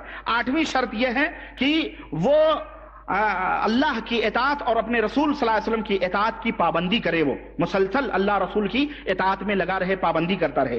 9ویں شرط یہ ہے کہ اللہ وحدہ لا شریک کے ذکر سے غافل نہ ہو، کھانا کھائے تو بسم اللہ، حمام میں جائے تو بسم اللہ اور دعا پڑھ کر کے، اور سوئے تو وہ پوری دعائیں میں نے بتلا دی ہیں آپ کو، پوری دعائیں میں نے آخری 3 نمبر کی کیسٹ میں نے مکمل طور پہ 5ویں اور 6ٹھے لیکچر میں پوری دعائیں میں نے آپ کو بتلا دی ہیں کہ اللہ کے ذکر سے کس کس طرح سے آدمی مستفید ہو سکتا ہے اور شیطان کس طرح سے دور بھاگتا ہے۔ وہ تدبیریں، وہ حکمتیں میں نے بتلا دی ہیں، آپ ان کو سن لیں، آپ ان کو دیکھ لیں انشاءاللہ تعالی وہ پوری۔ تو یہ چیز ہے۔ اور 10ویں چیز یہ ہے کہ جب علاج کرے تو اپنی نیت کو خالص رکھے، ریاکاری، دکھاوا اور کیا کہتے ہیں پیسہ کمانا یا یہ تمام سب نیت نہ ہو، بلکہ اللہ وحدہ لا شریک کی رضا اور اس کی خوشنودی کے لیے وہ تمام سب چیزیں کرے، وہ اللہ کے لیے نیت کو خالص رکھے۔ نمبر 11 شرط یہ ہے کہ جو دعائیں اور جو ذکر میں نے آپ حضرات کے سامنے پچھلے لیکچر میں اور پچھلے سے پچھلے لیکچر میں بیان کیے ہیں اور وہ کیسٹ نمبر 3 میں ہے، آپ ان دعاؤں اور ان تدابیر اور حکمتوں کو بروئے کار لائیں اور ذہن میں رکھیں کہ کس طرح پیٹ کی حفاظت کرنی ہے، کس طرح زبان کی حفاظت کرنی ہے، کس طرح آنکھ کی حفاظت کرنی ہے، یہ اور کس طرح سے بسترے میں کھانے پینے، یعنی مختلف جو دعائیں ہیں، جس طرح وہ تمام سب دعائیں کے ورد کرتے رہیں اور ذہن میں رکھیں۔ اور اس کی اور اللہ ہر مومن کو چاہیے، یہ تو ہر مومن کو چاہیے، لیکن جو علاج کرنے والا ہو خصوصی طور پر وہ کم از کم اتنا وہ احتیاط کرے، کیونکہ یہ وہ تدابیر ہیں، یہ وہ قلعے ہیں جن کو آپ پختہ رکھے رہو گے تو شیطان ان قلعوں کو توڑ کے آپ کے اندر نہیں آ سکتا ہے۔ تو میرے بھائی عاجز ہو جائے گا شیطان اس طرح سے۔ تو یہ علاج کرنے والے کی کچھ حالات اور کچھ شروط اور کچھ صفتیں تھیں جو میں نے آپ کے بیان کی۔ اب آگے انشاءاللہ تبارک تعالی اللہ کی توفیق سے علاج کرنے کا طریقہ اور اس طرح سے حلال علاج اور حرام علاج اور کچھ نمونے جناتوں کے آپ حضرات کے سامنے پیش کرنے کی میں کوشش کروں گا اگلے لیکچر میں۔ وقت چونکہ زیادہ ہو چکا ہے اس لیے ہم آپ حضرات سے اجازت چاہتے ہیں اور اللہ وحدہ لا شریک سے دعا کرتے ہیں کہ اللہ تبارک تعالی ہمیں اور آپ کو نیک عمل کرنے کی توفیق عطا فرمائے اور ہم سب کو کتاب و سنت پہ چلنے کی توفیق عطا فرمائے، آمین یا رب العالمین۔ وصلی اللہ علی نبینا محمد وعلی آلہ وصحبہ اجمعین۔